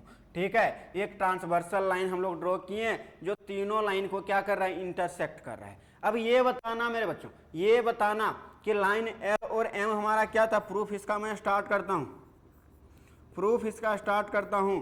लाइन एल और एम हमारा क्या था, पैरेलल, गिवन हमारा क्या है, line L is parallel to M. यदि ये दोनों लाइन आपस में क्या है, पैरेलल, ये दोनों लाइन आपस में क्या है, पैरेलल, तो इसका नाम मैं एंगल 1 दे देता हूं, इसका नाम मैं एंगल 2 दे देता हूं, और इसका नाम मैं एंगल 3 दे देता हूं। ठीक है, यदि ये दोनों लाइन एल और एम पैरेलल है तो कोरेस्पॉन्डिंग एंगल्स क्या होता है, इक्वल। कोरेस्पॉन्डिंग एंगल्स क्या होता है, क्योंकि एंगल 1 और 2 हमारा क्या है, कोरेस्पॉन्डिंग एंगल्स है इन दोनों के केस में, तो ये दोनों आपस में क्या हो जाएगा, इक्वल। मतलब यहां से क्या इंप्लाई होगा कि angle 1 is equal to angle 2। Angle 1 is equal to angle 2 क्यों हुआ, क्योंकि ये क्या है, कोरेस्पॉन्डिंग एंगल्स हैं, कोरेस्पॉन्डिंग एंगल्स।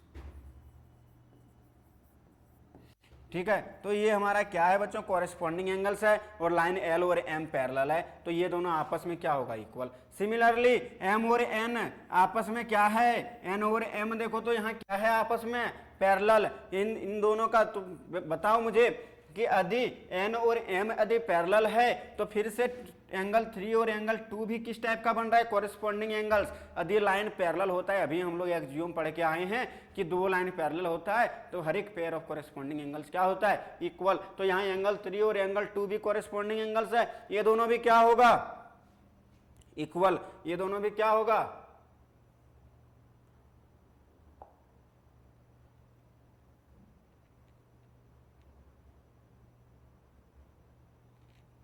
ये दोनों भी क्या होगा बच्चों, ये दोनों भी क्या होगा आपस में, मतलब लाइन 2 और 3, सॉरी एंगल 2 और 3, एंड हम लोग देख सकते हैं कि line N is parallel to line M, line N is parallel to line M. यदि ये दोनों आपस में पैरेलल है बच्चों, तो बेसिकली एन और एम यदि पैरेलल है तो एंगल 2 और 3 भी क्या होगा, तो angle 2 is equal to angle 3 होगा बच्चों। ये भी क्या है हमारा, कोरेस्पॉन्डिंग एंगल्स।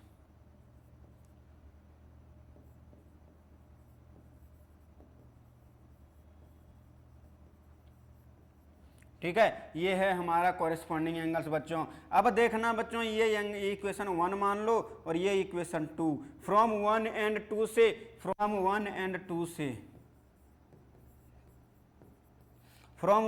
2 से यहाँ एंगल 1 इक्वल है 2 के और यहाँ 3 है 2 के, तो 1 और 2 से क्या होगा बच्चों कि एंगल 1 एंगल 2 के इक्वल और एंगल 2 एंगल 3 के इक्वल है, तो बेसिकली क्या हो जाएगा, एंगल 1 और 3 भी आपस में क्या हो जाएगा, इक्वल। एंगल 3 और 1 क्या होगा, इक्वल। यहाँ से पता चला हमें angle 1 is equal to angle 3। अब मुझे बताओ बच्चों, इन दोनों लाइन में, लाइन एल और एन में कॉरेस्पॉन्डिंग एंगल्स बन रहा है हमारा एंगल 1 और एंगल 3। यदि ये इक्वल हो गया, कॉरेस्पॉन्डिंग एंगल्स का एक पेयर यदि इक्वल हो गया, तो वो जो लाइंस होते हैं हमारे वो क्या हो जाता है, parallel. Converse of corresponding angles axiom यही था ना converse of corresponding angles axiom क्या बोलता था कि अधिक कोरिस्पॉन्डिंग एंगल्स का एक भी पेयर को आपने इक्वल दिखा दिया, एक भी पेयर को यदि आपने इक्वल दिखा दिया तो पक्का लाइंस क्या हो जाएगा, पैरेलल। हमने दिखा दिया कि एंगल 3 और एंगल 1 कोरिस्पॉन्डिंग एंगल्स है और इक्वल भी है, और क्या है, इक्वल भी है। तो यहां से हमारा क्या इंप्लाई हो जाएगा बच्चों, यहां हमारा हो जाएगा कि line L is parallel to N, और यही हमें प्रूव करना था। ये समझ में आया या नहीं, ये समझ में आया या नहीं बच्चों कि लाइन L और N क्या हो गया हमारा, पैरेलल। लाइन L और N हमारा क्या हो गया, पैरेलल। तो बेसिकली जितने भी हम लोग एक्सियोम्स थ्योरम्स अभी पढ़े हैं वो सारे का भी हम लोग यूज करेंगे बच्चों, ये सारे का हम लोग क्या करेंगे, यूज करेंगे। ये समझ में आया, आई होप कि समझ में आया होगा। और इंजॉय करो चीजों को, चीजों से मोटिवेट हो जाओ कि ये सब चीजों को कैसे हम यूज करेंगे अपने रियल लाइफ में। अभी हम कुछ प्रॉब्लम्स भी डिस्कस करेंगे, एनसीईआरटी बेस्ड जितने भी प्रॉब्लम्स है। अब इसके बाद नेक्स्ट हमारा प्रॉब्लम से ही आ रहे हैं बच्चों, ठीक है, और प्रॉब्लम से पर ही हम लोग बात करेंगे। इतना ही हमारा एक्सियोम्स और थ्योरम्स था टोटल। कुछ का प्रूफ हमें भी नहीं पढ़ना है, सिलेबस से रिड्यूस कर दिया गया है, तो इसलिए सिर्फ स्टेटमेंट को समझाया, ठीक है, कि वो कैसे कैसे काम करता है। और एक थ्योरम जो हमें प्रूफ पढ़ना था वो था हमारा ये कि if two lines are parallel to the same line then they are also parallel to each other, ठीक है, इसको पढ़ना था, तो इसलिए हमने वो चीज बताया। ठीक है बच्चों, नेक्स्ट चलो हम लोग बात करते हैं बच्चों। अब नेक्स्ट हम लोग जो अब बात करेंगे बच्चों वो होगा हमारा एनसीईआरटी बेस्ड प्रॉब्लम्स का, ठीक है। तो टोटल अभी हम लोग जो थ्योरम्स और रिजल्ट्स पढ़े हैं बच्चों वो बेसिकली देखा जाए तो 6 थ्योरम्स पढ़ लिए हैं और 4 एक्सियोम्स, मतलब पिछले लेक्चर को भी मिला के देखा जाए तो 6 थ्योरम्स पढ़ लिए और 4 एक्सियोम्स, और इन्हीं 6 और 4 10 के हेल्प से हम लोग पूरा सॉल्व कर सकते हैं, हमारा complete lines and angle based problems को हम लोग सॉल्व कर सकते हैं इजीली, ठीक है।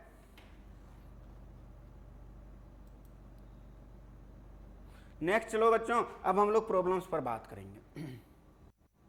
सर यहाँ इस टाइप का फर्स्ट प्रॉब्लम देखो, एक्सरसाइज 6.2 का, एक्सरसाइज 6.2 का फर्स्ट प्रॉब्लम्स क्या बोल रहा है बच्चों। फर्स्ट प्रॉब्लम में क्या है, यहाँ गिवन है, सबसे पहले देखो इधर ये क्या है, A B is parallel to C D. जैसे यहाँ बोला A B is parallel to C D, तुम्हारे दिमाग में 3 बत्ती जलना चाहिए। कितना बत्ती, 3 बत्ती। फर्स्ट बत्ती ये जलना चाहिए कि कोरेस्पॉन्डिंग एंगल्स, जितना भी कोरेस्पॉन्डिंग एंगल्स होगा वो सारे इक्वल होंगे, फर्स्ट। सेकेंड, जितना भी अल्टरनेट इंटीरियर एंगल्स का पेयर बनेगा वो सारे इक्वल होंगे। जितना भी को इंटीरियर एंगल्स का पेयर बनेगा उसका सम 180 डिग्री के इक्वल होना चाहिए। ये 3 बत्ती, जब भी 2 लाइंस पैरेलल बोल दे किसी ने, जब भी 2 लाइंस किसी ने पैरेलल बोल दे, 3 बत्ती आपके दिमाग में जलना चाहिए। फर्स्ट बत्ती की कोरेस्पॉन्डिंग हर एक पेयर, मतलब कोरेस्पॉन्डिंग एंगल्स का जितने भी पेयर्स बनेगा वो सारे इक्वल्स होंगे, ठीक है। अल्टरनेट इंटीरियर एंगल्स इक्वल होंगे और को इंटीरियर एंगल्स का सम 180 डिग्री होगा। ये 3 चीज, ये दिया नहीं है, इसका मतलब वही 3 चीज दे रखा है, ठीक है। नेक्स्ट है C D and E F भी पैरेलल है। सी डी और ई एफ भी हमारा क्या है, मतलब ए बी और सी डी, ये दोनों लाइन आपस में क्या है बच्चों, ए बी और सी डी हमारा क्या है, पैरेलल, ठीक है। और दूसरा है सी डी और ई एफ हमारा क्या है, पैरेलल। सी डी और ई एफ क्या है, पैरेलल। तो यहाँ हमें बोल रहा है बच्चों कि वाई और जेड का रेशियो भी गिवन है, वाई और जेड का रेशियो, वाई और जेड का रेशियो गिवन है, वाई और जेड का रेशियो हमें गिवन है। तो हमें फाइंड करने के लिए बोल रहा है बच्चों एक्स, फाइंड करने के लिए बोल रहा है हमें एक्स। तो यहाँ प्यार से लिखो कि गिवन क्या क्या है बच्चों, हमारा गिवन में है हमारा कि A B parallel to C D and C D parallel to E F, ठीक है। कॉमा करके इसको लिख लो।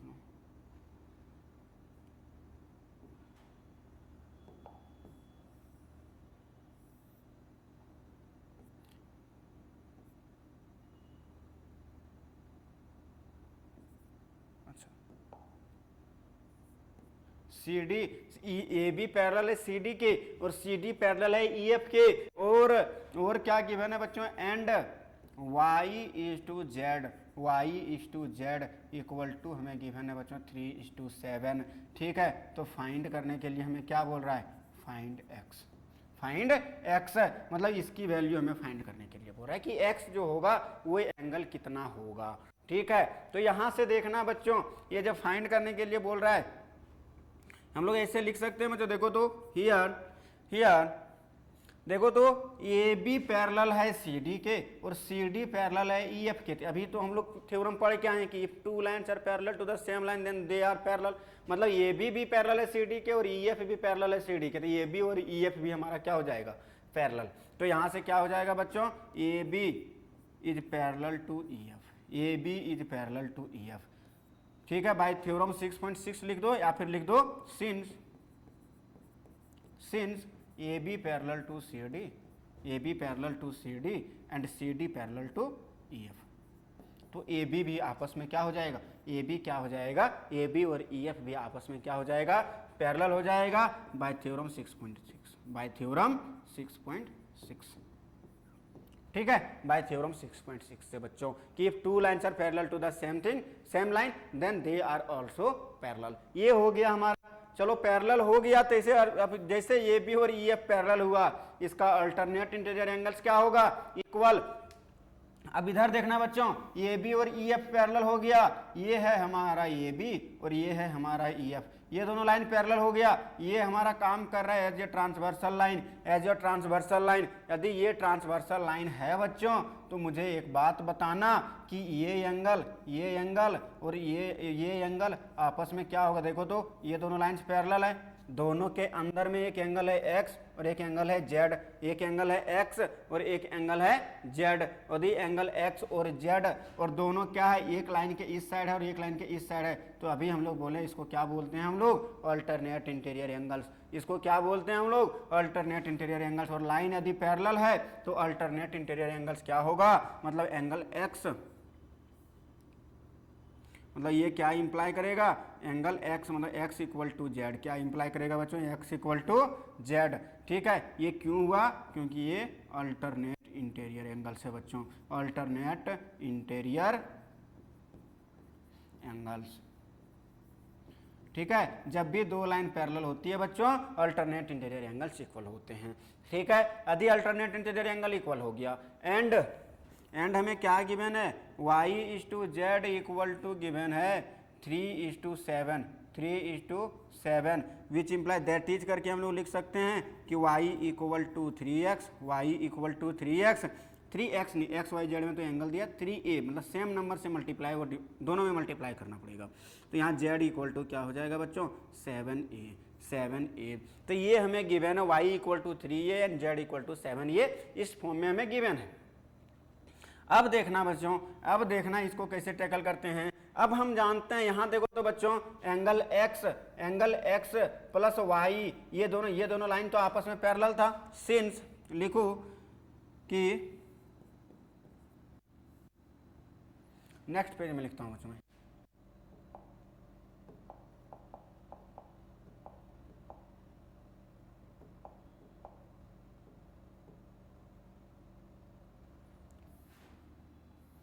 नेक्स्ट पेज में मैं लिखता हूं, नेक्स्ट पेज में हमारा क्या था बच्चों कि ए बी पैरेलल था किसके, सी डी के, A B parallel to C D, since A B parallel to C D. यहाँ क्या है बच्चों, ये दोनों लाइन ए बी और सी डी आपस में क्या है, पैरेलल है। यदि ये पैरेलल है मेरे बच्चों तो ये बताओ कि मतलब कोई इंटीरियर एंगल्स का सम कितना होता है, 180 डिग्री, मतलब angle X plus angle Y दोनों क्या है, कोई इंटीरियर एंगल्स है, लाइन के सेम साइड है और इंटरनेट मतलब इंटीरियर भी है।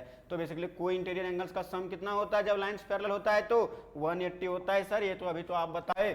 तो यहाँ से क्या हो जाएगा, X plus Y equal to हमारा हो जाएगा 180। ठीक है, क्यों, क्योंकि ये क्या है बच्चों, को इंटीरियर एंगल्स है। क्या है, को इंटीरियर एंगल्स है। ठीक है, तो को इंटीरियर एंगल्स का सम कितना होगा, 180 होगा। अब x इक्वल टू हम लोग ऊपर में निकाल चुके हैं बच्चों, x इक्वल टू हम लोग निकाल चुके हैं z, x के जगह पर हम लोग z रिप्लेस कर देंगे और z का वैल्यू 7a है और y का वैल्यू 3a है बच्चों। तो यहां से हम लोग क्या रिप्लेस करेंगे, तो यहाँ से हमारा x के जगह पर हम लोग का क्या हो जाएगा बच्चों, z plus Y equal to 180। तो z का वैल्यू कितना था, 7a था, y का वैल्यू कितना था, 3a था। ये क्यों हुआ, क्योंकि x इक्वल टू क्या था बच्चों, z था हमारा। x इक्वल टू z हम लोग एबव प्रूफ कर चुके हैं, ठीक है, x और z, इसलिए z के x के जगह पर हमने z रख दिया और z का वैल्यू हम लोग जानते हैं 7a plus 3a equal to 180 बच्चों। तो 7a प्लस 3a कितना हो जाएगा, 10a इक्वल टू 180। तो ये इक्वल टू हमारा कितना हो जाएगा बच्चों, 180/10 मीन्स a का वैल्यू जो आया बच्चों हमारा वो आ गया हमारा 18। अब a का वैल्यू यदि 18 आ गया बच्चों तो हम लोग जानते हैं so x equal to z equal to था हमारा 7a, ये दोनों आपस में इक्वल था तो x इक्वल टू हमारा आ जाएगा 7 इंटू a का वैल्यू 18 विच मीन्स x का वैल्यू जो आएगा बच्चों कितना हो जाता है 126, मतलब ये जो डिग्री होगा बच्चों x की जो वैल्यू होगी, x नाम का जो एंगल था ये बेसिकली हमारा कितना आ गया 126 डिग्री बच्चों। ये हो जाएगा हमारा राइट आंसर, ये हो जाएगा हमारा राइट आंसर बच्चों। ये समझ में आया या नहीं, कि बस कुछ नहीं, जो हम लोग थ्योरम्स और एक्सियोम्स पढ़े हैं उसी का यूज करना है और एक्स्ट्रा कुछ भी यूज नहीं करना है बच्चों। ये समझ में आया, ठीक है। तो चलो अब नेक्स्ट क्वेश्चन देखते हैं कि नेक्स्ट क्वेश्चन कैसे हम लोग सॉल्व करेंगे। इसको नोट डाउन कर लो जल्दी से, स्क्रीनशॉट लेके रख लो एज यू विश, ठीक है, जैसा आप चाहते हैं वैसे करके जल्दी से परफेक्ट नोट बना लो एक, ठीक है, ताकि आगे रिवाइज करते टाइम आपको पढ़ना ना पड़े, ठीक है, और समझते हुए चलना। नेक्स्ट यहाँ है हमारा बच्चों, देखो क्वेश्चन नंबर 2। क्वेश्चन नंबर 2 में बोल रहा है कि एक फिगर गिवन है 6.24, उसको देखो, ठीक है। यहाँ दे दिया फिर से AB और CD पैरेलल, AB और CD पैरेलल। यदि भैया AB और CD हमारा पैरेलल है, AB और CD हमारा पैरेलल है, फिर से वही तीन चीज, जब भी पैरेलल दिया जाएगा तो तीन चीज हमेशा ध्यान रखना, corresponding angles equal, alternate interior angles equal, को इंटीरियर एंगल्स का सम 180, थ्री चीज ध्यान में रखना, ठीक है। तो ये हो गया हमारा पैरेलल दिया है, ये दे दिया है परपेंडिकुलर एंड ये दे दिया है 126, ठीक है, ये दिया है परपेंडिकुलर और ये टोटल GED, ये टोटल दे दिया है हमें 126। हमें फाइंड करने के लिए बोल रहा है AGE, GEF एंड FGE, ये थ्री एंगल्स हमें फाइंड करने के लिए बोल रहा है मेरे बच्चों। तो यहाँ चलो हम लोग बात करते हैं पहले गिवन का, कि गिवन क्या क्या है। गिवन है कि AB पैरेलल टू CD, ठीक है, EF परपेंडिकुलर टू CD, ठीक है, एंड एंगल GED जो हमें गिवन है बच्चों वो है 126 डिग्री। फाइंड करने के लिए क्या बोल रहा है, देन फाइंड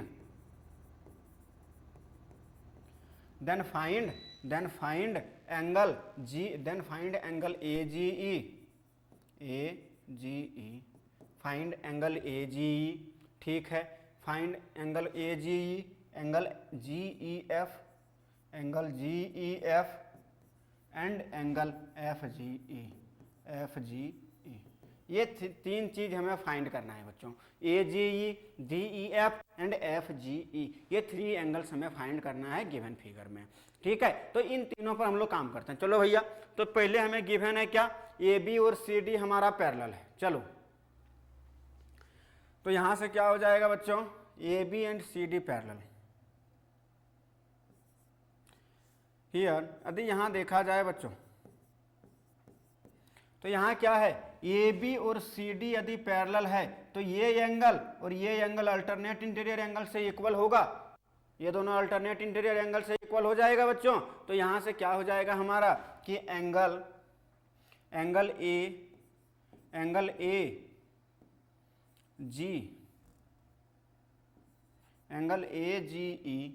AGE इक्वल होगा एंगल GED के इक्वल होगा, ठीक है। ये एंगल और ये एंगल आपस में क्या हो जाएगा, इक्वल अल्टरनेट इंटीरियर एंगल से। ये क्यों हो जाएगा, since AB parallel to CD और एंगल AGE और GED क्या है, angle A G E and G E D, angle G E D are क्या है हमारा अल्टरनेट इंटीरियर एंगल से बच्चों, अल्टरनेट इंटीरियर एंगल से, इसलिए हमारा ये क्या हो गया बच्चों, इक्वल हो गया। ये दोनों आपस में क्या हो जाएगा, इक्वल। या फिर सिंस करके भी लिख सकते हो बच्चों, सिंस करके भी लिख सकते हो, इसको ऐसे मत लिखो, सिंस करके लिख दो, शायद थोड़ा सा छोटा पड़ जाएगा। यहाँ क्या है बच्चों, since A B parallel to C D, A B parallel to C D, तो यहाँ से हमारा इंप्लाई हो जाएगा कि angle A G E equal होगा एंगल जी ई डी के, जी ई डी के। क्यों होगा ये, क्योंकि ये अल्टरनेट इंटीरियर एंगल्स हैं। क्या है बच्चों हमारा ये अल्टरनेट इंटीरियर एंगल, ठीक है। ये दोनों, ये लाइन ट्रांसवर्सल बन गया बच्चों, और ये क्या बन गया हमारा अल्टरनेट इंटीरियर एंगल्स। ये समझ में आया या नहीं। तो ये जी ई और जी ई डी हमारा इक्वल। अब जी ई डी तो हमें गिवन है 126, तो यहाँ से पता चला कि एंगल ए जी ई भी हमारा क्या हो गया 126। क्यों हुआ ये, since angle G E D हमारा कितना है, जी ई डी जो है हमारा है वो है 126 डिग्री। चलो ठीक है। यदि हम देखें बच्चों angle G E D equal to नहीं है, ये पूरा एंगल को हम ब्रेक करके लिख सकते हैं this plus this means angle G E F, angle G E F plus angle F E D, और एंगल एफ ई डी हमारा कितना है 90 डिग्री, क्योंकि परपेंडिकुलर है, तो एफ ई डी कितना है हमारा 90 डिग्री होगा बच्चों। तो यहाँ से देखो तो angle G E D equal to कितना है 126, ठीक है। तो एंगल जी ई डी, अच्छा ये जी ई हमें कौन सा और क्या फाइंड करने के लिए बोल रहा है, जी ई एफ और एफ जी ई। अच्छा पहले जी ई एफ फाइंड कर लेते हैं। अब देखना बच्चों, सिंस क्या है हमारा, एंड ऐसे कर लो, एंगल जी ई डी कितना है 126, और जी ई डी को हम लोग क्या लिख सकते हैं बच्चों, ये तो हमारा गिवन है। यदि जी ई डी 126 है तो इसको लिख सकते हैं this angle plus this angle, मतलब angle F G E, angle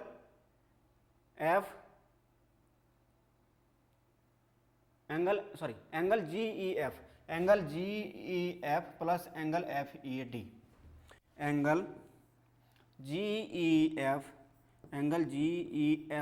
plus angle F E D equal to कितना हो जाएगा बच्चों 126 डिग्री। यदि ये 126 तो एफ ई डी हमारा कितना है बच्चों, एफ ई डी हमारा है 90 डिग्री, क्योंकि ये हमारा क्या है एफ ई डी जो हमारा एंगल्स है बच्चों, एफ ई डी ये पूरा क्या परपेंडिकुलर है, ये तो हमें गिवन ही था यहाँ, ठीक है। ये क्या था हमारा सी डी पर परपेंडिकुलर है, परपेंडिकुलर का मतलब होता है बच्चों 90 डिग्री का एंगल बनाना। तो यहाँ से एफ ई डी हमारा 90 डिग्री है, तो ये हो जाएगा angle G E F plus 90 degree equal to 126 degree, ठीक है। ये हो गया बच्चों हमारा 126 डिग्री। मैं इसको थोड़ा सा छोटा कर देता हूँ आपके लिए, ठीक है। तो ये हो गया बच्चों हमारा 126 डिग्री, ठीक है। ये हो गया। अब यहाँ देखना एंगल जी ई एफ कितना निकल गया, जी ई एफ निकल गया बच्चों, G E F equal to 126 degree minus 90 degree, इधर प्लस में था तो उधर जाएगा तो माइनस हो जाएगा बच्चों। अब 90 माइनस कर देंगे तो कितना हो जाएगा, angle G E F equal to आ गया बच्चों 36 डिग्री, मतलब ये एंगल हमारा आ गया बच्चों, ये एंगल आ गया हमारा 126 डिग्री और ये एंगल आ गया हमारा 36। अब हमें फाइंड करना है कि एफ जी ई के लिए हम लोग क्या करेंगे बच्चों, एफ जी ई के लिए यहाँ देखा जाए बच्चों तो इन दोनों एंगल का सम कितना होता है, एडजेसेंट एंगल्स का सम, जब एक लाइन पर इफ अ रे, इसको मान लो एक लाइन है और इसको मान लो एक रे, इफ अ रे stands on a line then the sum of the adjacent angles कितना होता है 180 डिग्री, कल हम लोग पढ़े थे।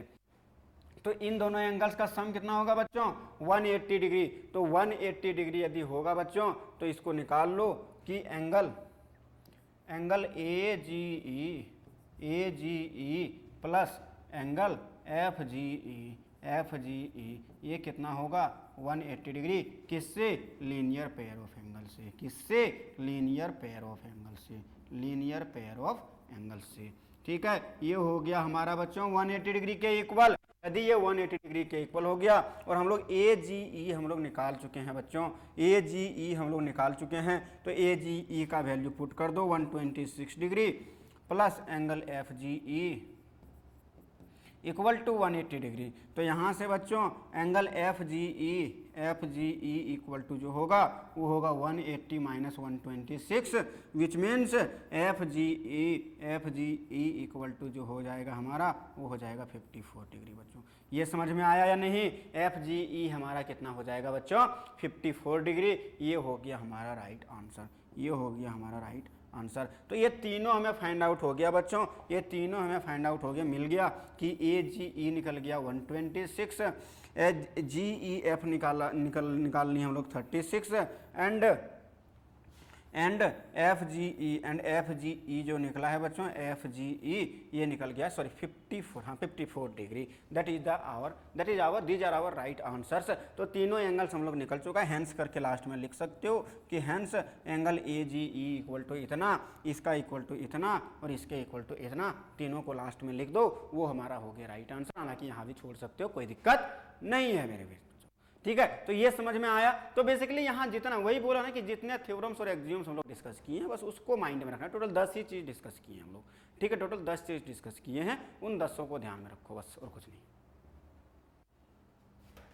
नेक्स्ट है बच्चों, नेक्स्ट हमारा जो क्वेश्चन है क्वेश्चन नंबर 3। क्वेश्चन नंबर 3 बोल रहा है बच्चों कि इन फिगर 6.25 में हमें गिवन है कि पी क्यू और एस टी पैरेलल है। चलो भैया, पी क्यू और एस टी मतलब ये लाइन और ये लाइन आपस में क्या है? पैरेलल।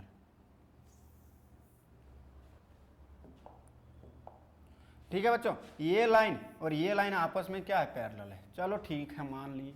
और बोल रहा है कि एंगल पी क्यू आर है हमारा, मतलब ये एंगल जो है, ये एंगल ये बेसिकली कितना है? 110 डिग्री है। कितना है बच्चों? 110 degree.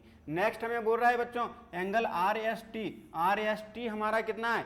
130 degree. Are S T मतलब ये एंगल कितना है? 130 डिग्री। आर एस टी भी हमारा कितना है? 130 डिग्री। नेक्स्ट तो फाइंड करने के लिए बोल रहा है एंगल, ये एंगल हमें फाइंड करने के लिए बोल रहा है बच्चों क्यू आर एस हमें फाइंड करने के लिए बोला है। हिंट भी दिया है कि draw a line parallel to S T मतलब इस लाइन के parallel through the point R मतलब इस पॉइंट के हेल्प से, इस पॉइंट से होते हुए एस टी के पैरेलल एक लाइन ड्रॉ करो। अच्छा एक बात बताओ बच्चों, ये लाइन दिया हुआ है कि P Q is parallel to S T, और ये जो नाम हम लोग इसका नाम मान लो दे दिए कि एम एन जो है ये लाइन पैरेलल हो गया इसका एस टी के, तो ये लाइन इसके पैरेलल और ये लाइन इसके पैरेलल, तो ये दोनों भी आपस में क्या होगा बच्चों? पैरेलल। हम लोग अभी थ्योरम 6.6 में पढ़े थे कि if two lines are parallel to the same line then they are also parallel. ठीक है, तो यहाँ भी वही है बच्चों, यहाँ भी हमारा वही है कि ये लाइन इसके पैरेलल और ये लाइन इसके पैरेलल, विच मीन्स ये दोनों लाइन आपस में क्या हो जाएगा? पैरेलल। ये दोनों लाइन भी आपस में क्या हो जाएगा बच्चों? पैरेलल। तो चलो हम लोग लाइन ड्रॉ करते हैं और देखते हैं। तो सबसे पहली बात हमारा गिवन इंफॉर्मेशन क्या है बच्चों? गिवन में है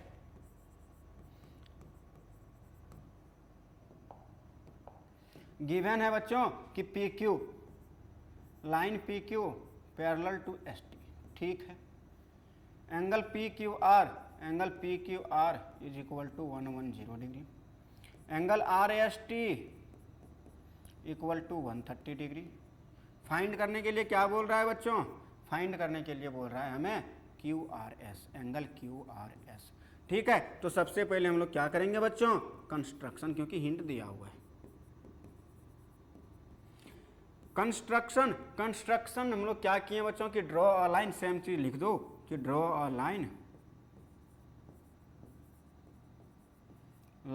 parallel to S T, parallel to S T through point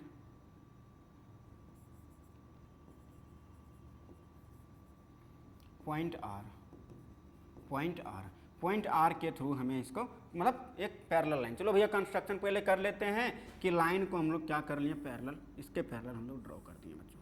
ठीक है, ये मान लो लाइन हम लोग एक लाइन ड्रॉ कर लिए जो कि पैरेलल किसके हैं, एस टी क्या है। ठीक है, मतलब ये दोनों लाइन्स भी आपस में क्या है बच्चों, पैरेलल है। ठीक है, और ये दोनों लाइन भी आपस में क्या था, पैरेलल। तो यहाँ क्या हो जाएगा बच्चों, सिंस, यहाँ लिखो सिंस, प्रूफ फाइंड करने के लिए बोला है ना,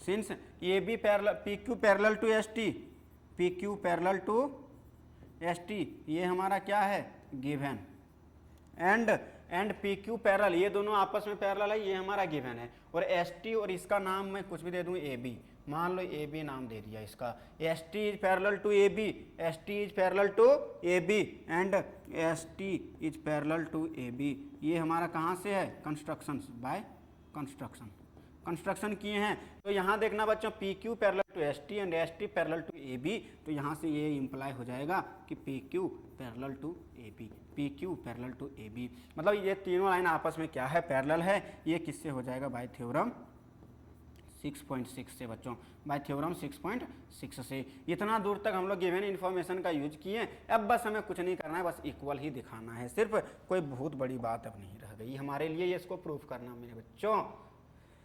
ठीक है, तो चलो हम लोग अब प्रूफ करते हैं इसको। इसका जो प्रूफ हम लोग स्टार्ट करेंगे बच्चों, अब देखना मतलब जो भी फाइंड करने के लिए बोला ये है, तो अब देखना बच्चों पी क्यू और एस टी, अब देखना पी क्यू, ये लाइन पी क्यू और ये लाइन ए बी आपस में क्या है पैरेलल, ये लाइन आपस में क्या है बच्चों पैरेलल है। ठीक है, आज तो ये दोनों लाइन भी एस टी और ए बी भी क्या है पैरेलल, तो ये दोनों देखो तो को इंटीरियर एंगल्स नहीं बन रहा है, को इंटीरियर एंगल्स का सम क्या होता है 180 डिग्री होता है जब दो लाइन्स पैरेलल होती है। तो यहाँ से क्या हो जाएगा कि एंगल लिखो कि here A B sorry angle R S T and S R B आपस में क्या होगा equal, angle R S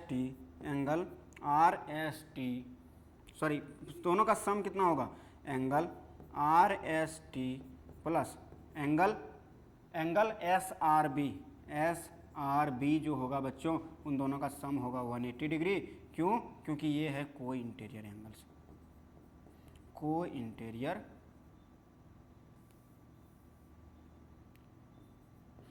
interior angles है बच्चों, तो को इंटीरियर एंगल्स है इसलिए इन दोनों का सम कितना होगा 180 डिग्री होगा। अब आर एस टी हमें गिवन है कितना 180 degree, are S T sorry 130 degree, are S T कितना गिवन है 130 डिग्री, तो इसके जगह पर 130 लिख दो बच्चों, ये हो जाएगा S R B equal to 180 degree. तो यहाँ से क्या हो जाएगा बच्चों, तो अब यहाँ से देखना एस आर बी हमारा फाइंड आउट हो जाएगा, तो एंगल एस आर बी कितना होगा, so angle S R B हमारा जो होगा बच्चों, एस आर बी हमारा हो जाएगा 180 माइनस 130, तो एस आर बी जो हमारा आएगा बच्चों, एस आर बी जो आएगा वो आ जाएगा हमारा 50 डिग्री के इक्वल। कितना आ जाएगा बच्चों 50 डिग्री के इक्वल, मतलब ये एंगल जो आया ये 50 डिग्री आ गया। ठीक है, नेक्स्ट देखना बच्चों पी क्यू और ए बी भी क्या है पैरेलल, तो एंगल पी क्यू आर और एंगल क्यू आर बी, मतलब हम लोग बोल सकते हैं एंड एंगल, इसको रहने दो अभी, angle Q are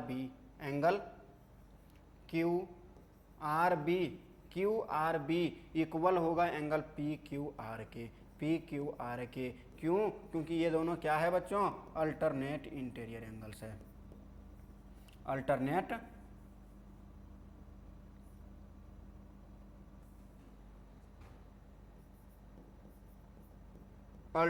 interior angles है बच्चों।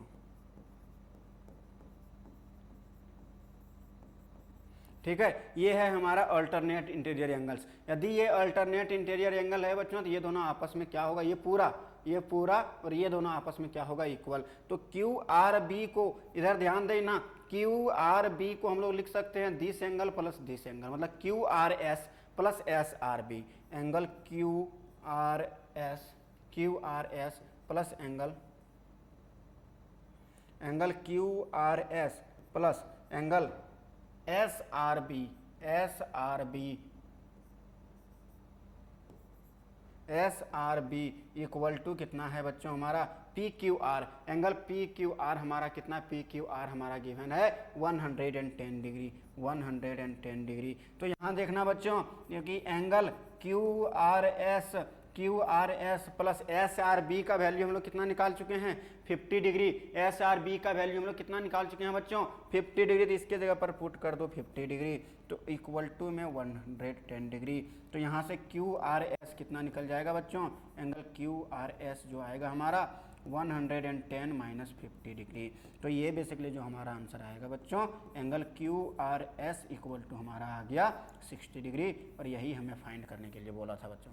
तो ये हमारा आंसर कितना आ गया बच्चों, क्यू आर एस हमारा आ गया 60 डिग्री के इक्वल, विच मीन्स जो हमें फाइंड करने के लिए बोला था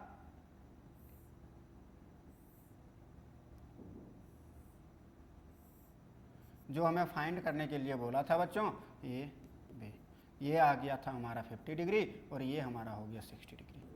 ठीक है, तो ये हो गया हमारा 60 डिग्री। तो इस टाइप के प्रॉब्लम्स को हम लोग ऐसे टैकल कर लेंगे।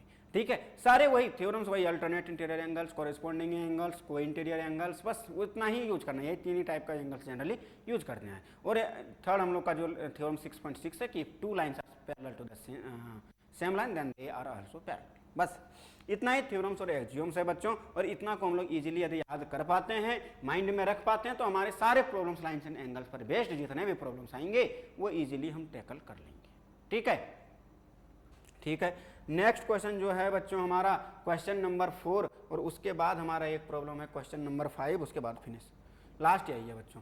क्वेश्चन नंबर 4 मतलब क्वेश्चन नंबर 4 के बाद क्वेश्चन नंबर 5। तो दो क्वेश्चन और है बच्चों, ध्यान से पेशेंस रखना। ये दोनों क्वेश्चन, इसमें तो कोई जान है नहीं, ठीक है, ये बस वैसे ही है। अब यहाँ देखना बच्चों, यहाँ गिवन क्या क्या है। गिवन में क्या क्या है बच्चों कि A B parallel to C D, ठीक है, angle A P Q equal to 50 degree and angle P R D equal to है हमारा 127 डिग्री। फाइंड करने के लिए हमें बोल रहा है फाइंड एक्स एंड वाई। अब देखना बच्चों, क्योंकि ये लाइन ए बी और सी डी यदि हमारा पैरेलल है तो ये एंगल और ये एंगल अल्टरनेट इंटीरियर एंगल से क्या होगा, इक्वल। क्योंकि ये क्या है, एक ट्रांसवर्सल लाइन है बच्चों, ये क्या है हमारा एक ट्रांसवर्सल लाइन है। तो यदि ये एंगल हमारा 50 डिग्री है तो ये भी कितना बन जाएगा 50 डिग्री। तो हम लोग यहाँ लिख सकते हैं कि ये पी क्यू तो दिया हुआ है here, since A B parallel to C D, A B parallel to C D. तो यहाँ से क्या पता चला कि एंगल एक्स, तो एक्स इक्वल टू हमारा हो जाएगा, एक्स इक्वल टू जो हमारा होगा वो होगा एंगल ए पी क्यू के। ए पी क्यू के क्यों, क्योंकि ये अल्टरनेट इंटीरियर एंगल्स हैं, अल्टरनेट इंटीरियर एंगल्स। ये समझ में आया या नहीं, ये हमारा हो गया अल्टरनेट इंटीरियर एंगल्स। यदि ए पी क्यू अब हमारा कितना दिया हुआ है 50 डिग्री, तो ये भी कितना, एक्स का वैल्यू भी हमारा कितना आ गया 50 डिग्री। कितना आ गया बच्चों 50 डिग्री, सॉरी 50 डिग्री। ठीक है, तो यहाँ से पता चल गया हमें बच्चों कि x इक्वल टू कितना हो गया हमारा 50 degree, since angle A P Q हमारा ए पी क्यू जो है वो है हमारा 50 डिग्री के इक्वल है। ठीक है, नेक्स्ट बच्चों एंगल पी आर डी यदि हमें गिवन है, पी आर डी कितना गिवन है, पी आर डी गिवन है 127। तो हम लोग ये जानते हैं बच्चों, ये एक्सटीरियर एंगल सम का प्रॉपर्टी है, तो वो लगा लो। बहुत सारे तरीके से इसको फाइंड आउट कर सकते हो, क्योंकि ये एंगल, अब देखना बच्चों, ये भी क्या है हमारा, इसमें यही वाला यूज कर लो, ये क्या है हमारा ट्रांसवर्सल लाइन है और ये दोनों लाइन पैरेलल है। मतलब ये एंगल पूरा एंगल, ये पूरा एंगल और ये पूरा एंगल आपस में क्या होगा, इक्वल होगा अल्टरनेट इंटीरियर एंगल से। यहीं से फाइंड कर लो। तो यहाँ से क्या हो जाएगा, एंड क्या है बच्चों, and angle A P R equal होगा एंगल पी आर डी के, एंगल होगा पी आर डी के equal, angle P R D के इक्वल होगा। ये भी क्या है बच्चों हमारा अल्टरनेट इंटीरियर एंगल्स। ठीक है। अल्टरनेट इंटीरियर एंगल्स हमें फाइंड करना है, इसका वैल्यू, इसका मतलब इस पूरे एंगल को हम लोग क्या लिख सकते हैं, 50 degree plus Y, 50 degree plus Y, तब ये पूरा एंगल बन जाएगा बच्चों। इस पूरे एंगल को हम लोग क्या लिखेंगे, 50 डिग्री प्लस वाई, मतलब ए पी आर, तो हमारा ये एंगल है, तो ये पूरा एंगल को लिखेंगे बच्चों हम लोग 50 डिग्री प्लस वाई। तो ए पी आर को मैं लिख देता हूँ 50 degree plus Y, 50 degree plus Y, और पी आर डी तो हमारा गिवन है बच्चों 127, पी आर डी हमारा कितना है 127 डिग्री, 127 डिग्री गिवन है, क्योंकि एंगल पी आर डी हमारा कितना है बच्चों 127 डिग्री। हमें फाइंड करने के लिए क्या बोल रहा है, वाई का वैल्यू, तो वाई इक्वल टू क्या हो जाएगा बच्चों 127 minus 50 degree, which imply Y equal to जो हमारा होगा बच्चों, यदि 27 हम लोग यहाँ से सब्ट्रैक्ट कर देंगे तो 23, तो 23 तो 77 हो जाएगा, शायद 77 इज द राइट आंसर हो जाएगा बच्चों।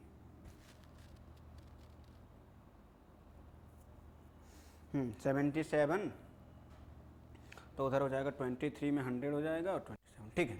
तो ये हो जाएगा हमारा 77 डिग्री बच्चों। तो ये हमारा कितना आ गया बच्चों 77, ये कितना आ गया बच्चों 77 डिग्री, ठीक है। ये हो गया हमारा 77, ये हो गया था हमारा 50, और ये हो जाएगा फिर हमारा, ये कितना हो जाएगा बच्चों, ये 127, 180 माइनस 127 करेंगे, तो बेसिकली यही दोनों हमें फाइंड करने के लिए बोला था।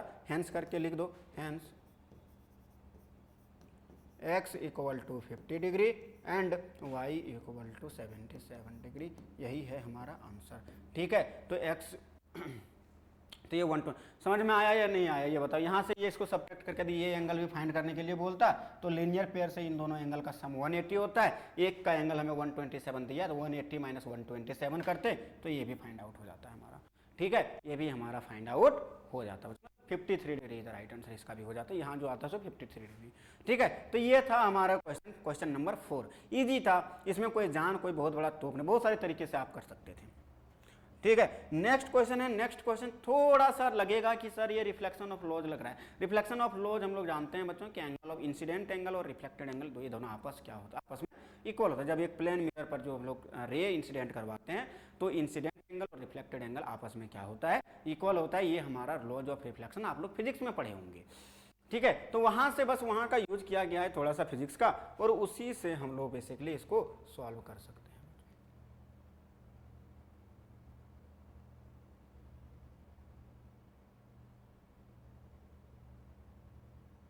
ठीक है। उसी से हम लोग इसको सॉल्व कर सकते हैं।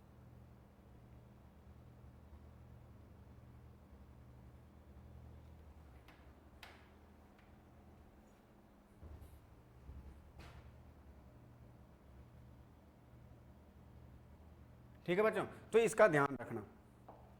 तो चलो अब देखते हैं कि इसका ध्यान हम लोग मतलब इसका कैसे, इसको कैसे टैकल करते हैं। ये है बच्चों, यहाँ दिया हुआ है कि पी क्यू और आर एस, पी क्यू और आर एस दो मिरर है, पी क्यू पी से क्यू तक ये, और ये क्या है हमारा मिरर है, ठीक है। इधर आउटर लेयर में क्या किया गया है, उसको पॉलिश किया गया है, placed parallel to each other, और ये दोनों आपस में क्या है पैरेलल। तो यहाँ से गिवन क्या हो गया बच्चों हमारा, सबसे पहले लिखो गिवन इन्फॉर्मेशन, गिवन क्या हो गया कि P Q parallel to R S, बहुत बड़ा हिंट दे दिया कि पी क्यू और आर एस दोनों जो मिरर्स है आपस में क्या है पैरेलल है, दोनों आपस में क्या है बच्चों पैरेलल है। यदि ये दोनों पैरेलल है तो each other an incident ray A B, और ये क्या है बच्चों इंसिडेंट रे है, ठीक है, ए बी, और A B strikes on P Q at B, ये कहाँ स्ट्राइक कर रहा है बी पर, ठीक है। The reflected ray moves along the path B C, ठीक है। और रिफ्लेक्टेड रे जो का जो ये जो इंसिडेंट रे है मिरर से स्ट्राइक किया तो रिफ्लेक्ट करेगा, इसका पाथ बन रहा है बी सी, ठीक है। बी सी अब फिर से इस मिरर से स्ट्राइक कर रहा है और इसका रिफ्लेक्टेड रे बन रहा है सी डी, ठीक है। And the strikes the mirror R S पर स्ट्राइक कर रहा है एट पॉइंट सी पर, और फिर रिफ्लेक्टेड रे बना रहा है सी डी, ठीक है। प्रूव करने के लिए बोल रहा है हमें ए बी और सी डी को पैरेलल, मतलब इन दोनों को, इसको और इसको हमें पैरेलल दिखाना है। पैरेलल दिखाने का हमारे पास बताए थे कि 3 वे है कि आ तो कॉरेस्पॉन्डिंग एंगल्स इक्वल दिखा दो, आ तो अल्टरनेट इंटीरियर एंगल्स का कोई एक पेयर इक्वल दिखा दो, आ तो को इंटीरियर एंगल्स का सम 180। यही 3 कंडीशन है हमारे पास। इन तीनों में से किसी एक को दिखा दो तो लाइन, ये दोनों लाइन क्या हो जाएगा, मतलब ए बी और सी डी हमारा क्या हो जाएगा, पैरेलल। तो यहाँ अल्टरनेट इंटीरियर एंगल बनता हुआ दिख रहा है, तो यदि इसको हम इक्वल दिखा पाए, क्योंकि ये दोनों लाइन और ये ट्रांसवर्सल लाइन और ये लाइन, यदि ये दोनों एंगल आपस में इक्वल हम दिखा दिए तो हमारा क्या हो जाएगा बच्चों, लाइंस, मतलब ये दोनों लाइन ए बी और सी डी हमारा क्या हो जाएगा, पैरेलल। तो हमारा काम है यहाँ अल्टरनेट इंटीरियर एंगल को इक्वल दिखाना, अल्टरनेट इंटीरियर एंगल को इक्वल दिखाना। अब देखना बच्चों, हमें गिवन है पी क्यू और आर एस क्या है, पैरेलल है। हमें प्रूव करने के लिए बोल रहा है, prove that A B parallel to C D, A B parallel to C D. चलो बच्चों, हम लोग नॉर्मल का कंडीशन, यदि आप लॉज ऑफ रिफ्लेक्शन पढ़े होंगे फिजिक्स में, तो नॉर्मल का कंडीशन जान रहे होंगे कि यहाँ से हम लोग रिफ्लेक्टेड रे, जहाँ से इंसिडेंट रे और रिफ्लेक्टेड, जहाँ इंसिडेंट रे स्ट्राइक करती है वहाँ से हम लोग एक परपेंडिकुलर ड्रॉ करते हैं टू द मिरर, मिरर के परपेंडिकुलर एक ड्रॉ करते हैं। सिमिलरली यहाँ भी स्ट्राइक कर रहा है तो यहाँ से भी परपेंडिकुलर ड्रॉ करेंगे। इसको हम लोग बोलते हैं नॉर्मल। इसका नाम रख देते हैं हम लोग, इसका नाम जो बी से ड्रॉ करेंगे B M,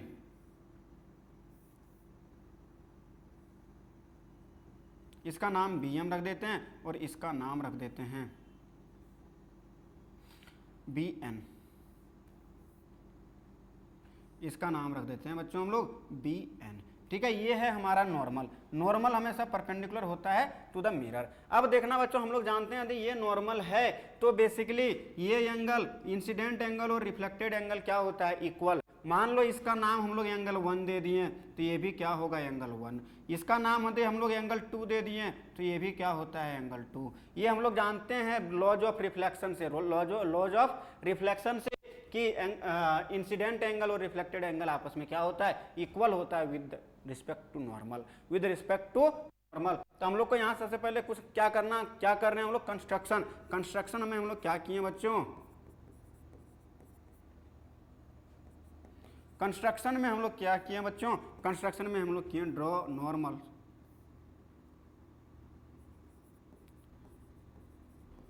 normals BM and CN, BM and CN and CN। ठीक है, यदि हमारा ये होगा तो हम लोग जानते हैं कि यहां से क्या हो जाएगा बच्चों, angle this equal to angle this. ठीक है, ये दोनों एंगल इक्वल होगा। अब ये दोनों लाइन क्या है बच्चों, ये दोनों हमारा क्या है, ये दोनों क्या है, पैरेलल होगा। BM और CN आपस में पैरेलल होगा। क्यों होगा ये ध्यान देना हमेशा बच्चों, ये ध्यान देना। यहाँ यदि दो लाइन हम लोग का, ये दोनों लाइन यदि पैरेलल हो, ये दोनों लाइन यदि पैरेलल हो और यहाँ का परपेंडिकुलर इसका परपेंडिकुलर, मतलब इन दोनों का जो परपेंडिकुलर इसका परपेंडिकुलर, मतलब ये दोनों लाइन पैरेलल है और यदि दोनों लाइन पर हम परपेंडिकुलर लेते हैं तो वो आपस में क्या होता है, पैरेलल। मतलब ये दोनों लाइन आपस में पैरेलल था और ये परपेंडिकुलर है इस लाइन का और ये परपेंडिकुलर है इस लाइन का, तो बेसिकली ये दोनों लाइन भी आपस में क्या होगा, पैरेलल होगा। ये क्यों होगा सर, क्योंकि इसको प्रोसीड करके देख लो, यहाँ कितना बनाएगा 90 डिग्री और ये कितना बनाएगा 90 डिग्री। अब देखना इन दोनों का सम कितना हो रहा है 180। जब कोई इंटीरियर एंगल्स का सम 180 डिग्री हो जाता है तो लाइंस क्या हो जाता है, पैरेलल। तो यहाँ से हम लोग बोल सकते हैं कि यदि सिंस, यहाँ क्या है बच्चों, सिंस AB और PQ और RS पैरेलल है, PQ parallel to RS, PQ parallel to RS। तो यहाँ से क्या इंप्लाई होगा, क्योंकि जो हम लोग परपेंडिकुलर BM और CM लिए हैं, BM और CN लिए हैं, वो PQ और RS पर ही तो लिए हैं, PQ और RS पर ही लिए हैं। CN ऑन लिख दो, ऑन PQ एंड RS।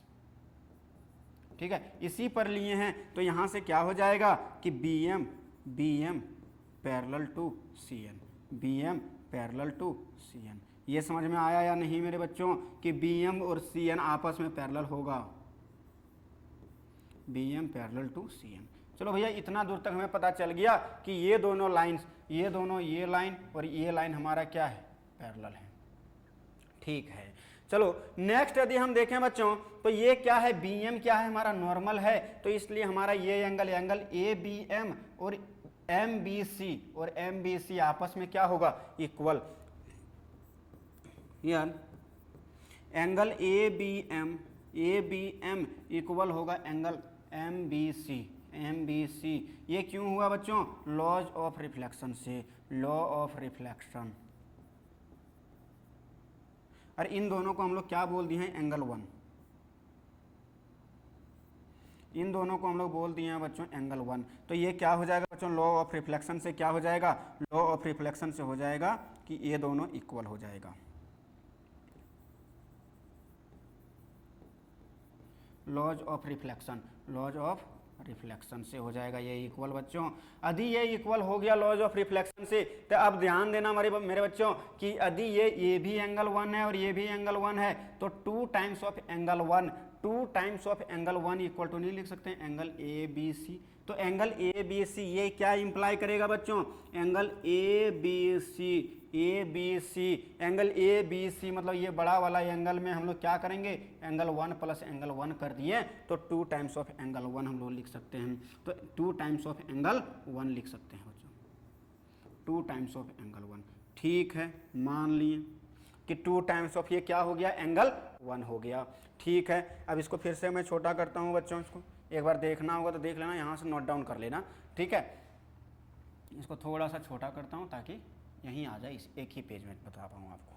ठीक है, नेक्स्ट देखना बच्चों, क्योंकि डायग्राम से रिलेटेड प्रॉब्लम होती है, उसको एक ही पेज में बताना इजी होता है। ठीक है, एंड देखा जाए बच्चों, एंड देखा जाए, एंड सिमिलरली ये एंगल बी सी एन और डी सी एन आपस में क्या होगा? इक्वल, क्योंकि लॉज ऑफ रिफ्लेक्शन, सेम वही लॉज ऑफ रिफ्लेक्शन से ये है हमारा इंसिडेंट एंगल और ये है हमारा reflected angle with respect to normal, इसलिए ये दोनों भी आपस में क्या होगा? इक्वल होगा लॉज ऑफ रिफ्लेक्शन से। किससे? लॉज ऑफ रिफ्लेक्शन से बच्चों। तो लॉज ऑफ रिफ्लेक्शन से इक्वल होगा, तो यहाँ से क्या हो जाएगा? एंगल बी सी एन और एन सी डी आपस में equal, angle B C N equal होगा बच्चों angle N C D, NCD के, और इसको हम लोग एंगल 2 अपने मन से बोल रहे हैं, बाय किससे? लॉज ऑफ रिफ्लेक्शन से।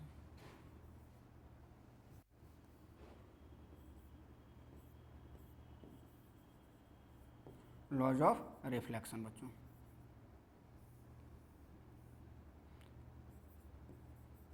रिफ्लेक्शन।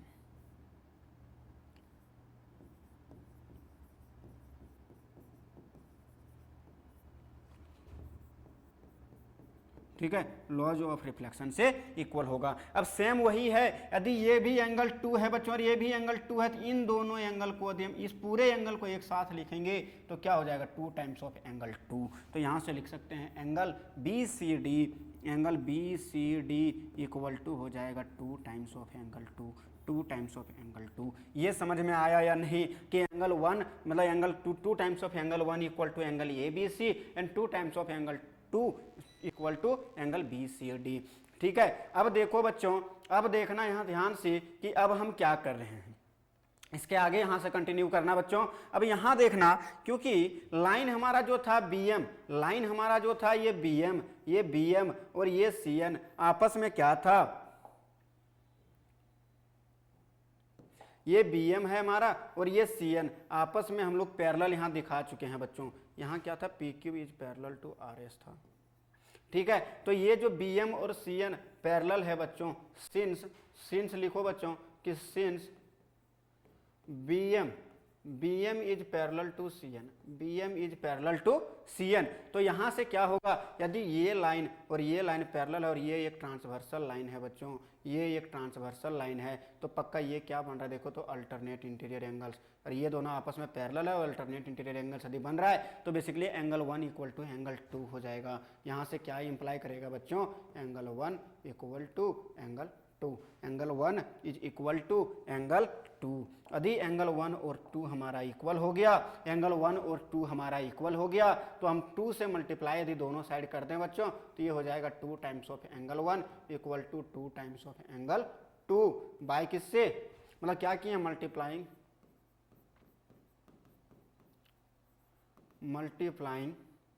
To both sides.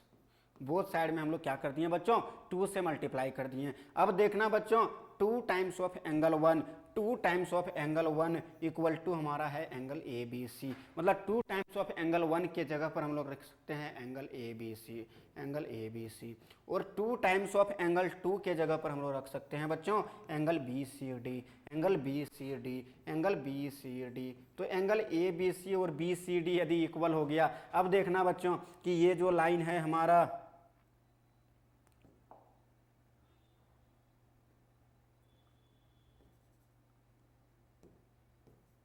ठीक है, अब देखना बच्चों ये जो लाइन हमारा ए बी सी, मतलब ये पूरा एंगल और ये पूरा एंगल बी सी डी आपस में क्या हो गया, equal. Angle A B C और बी सी डी हमारा क्या हो गया, इक्वल। मतलब ये दोनों लाइन देखो तो बच्चों ये अल्टरनेट इंटीरियर एंगल टाइप का नहीं दिख रहा है। यदि किसी लाइन का अल्टरनेट इंटीरियर एंगल्स इक्वल हो जाए तो बेसिकली ये दोनों लाइन आपस में क्या हो जाता है, पैरेलल। तो यहाँ से एंड हम लोग बोल सकते हैं and angle A B C comma B C D are alternate interior angles, are alternate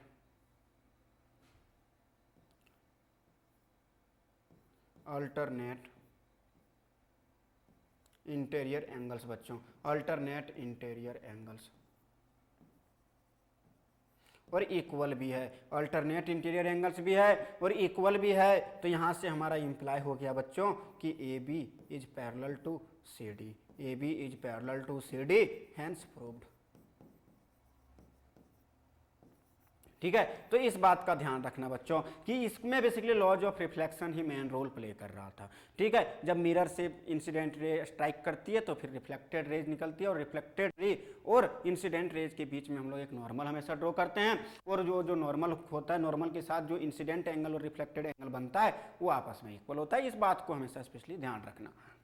ठीक है, तो ये था हमारा आज का टॉपिक, और ये हमारा हो गया चैप्टर 6 फिनिश। आज चैप्टर 6 जो हुआ वो फिनिश हो गया बच्चों। ठीक है, अब नेक्स्ट जो हम लोग देखेंगे किसी दूसरे चैप्टर पर का हम लोग डिस्कशन करेंगे बच्चों नेक्स्ट लेक्चर में। तो thank you so much, thank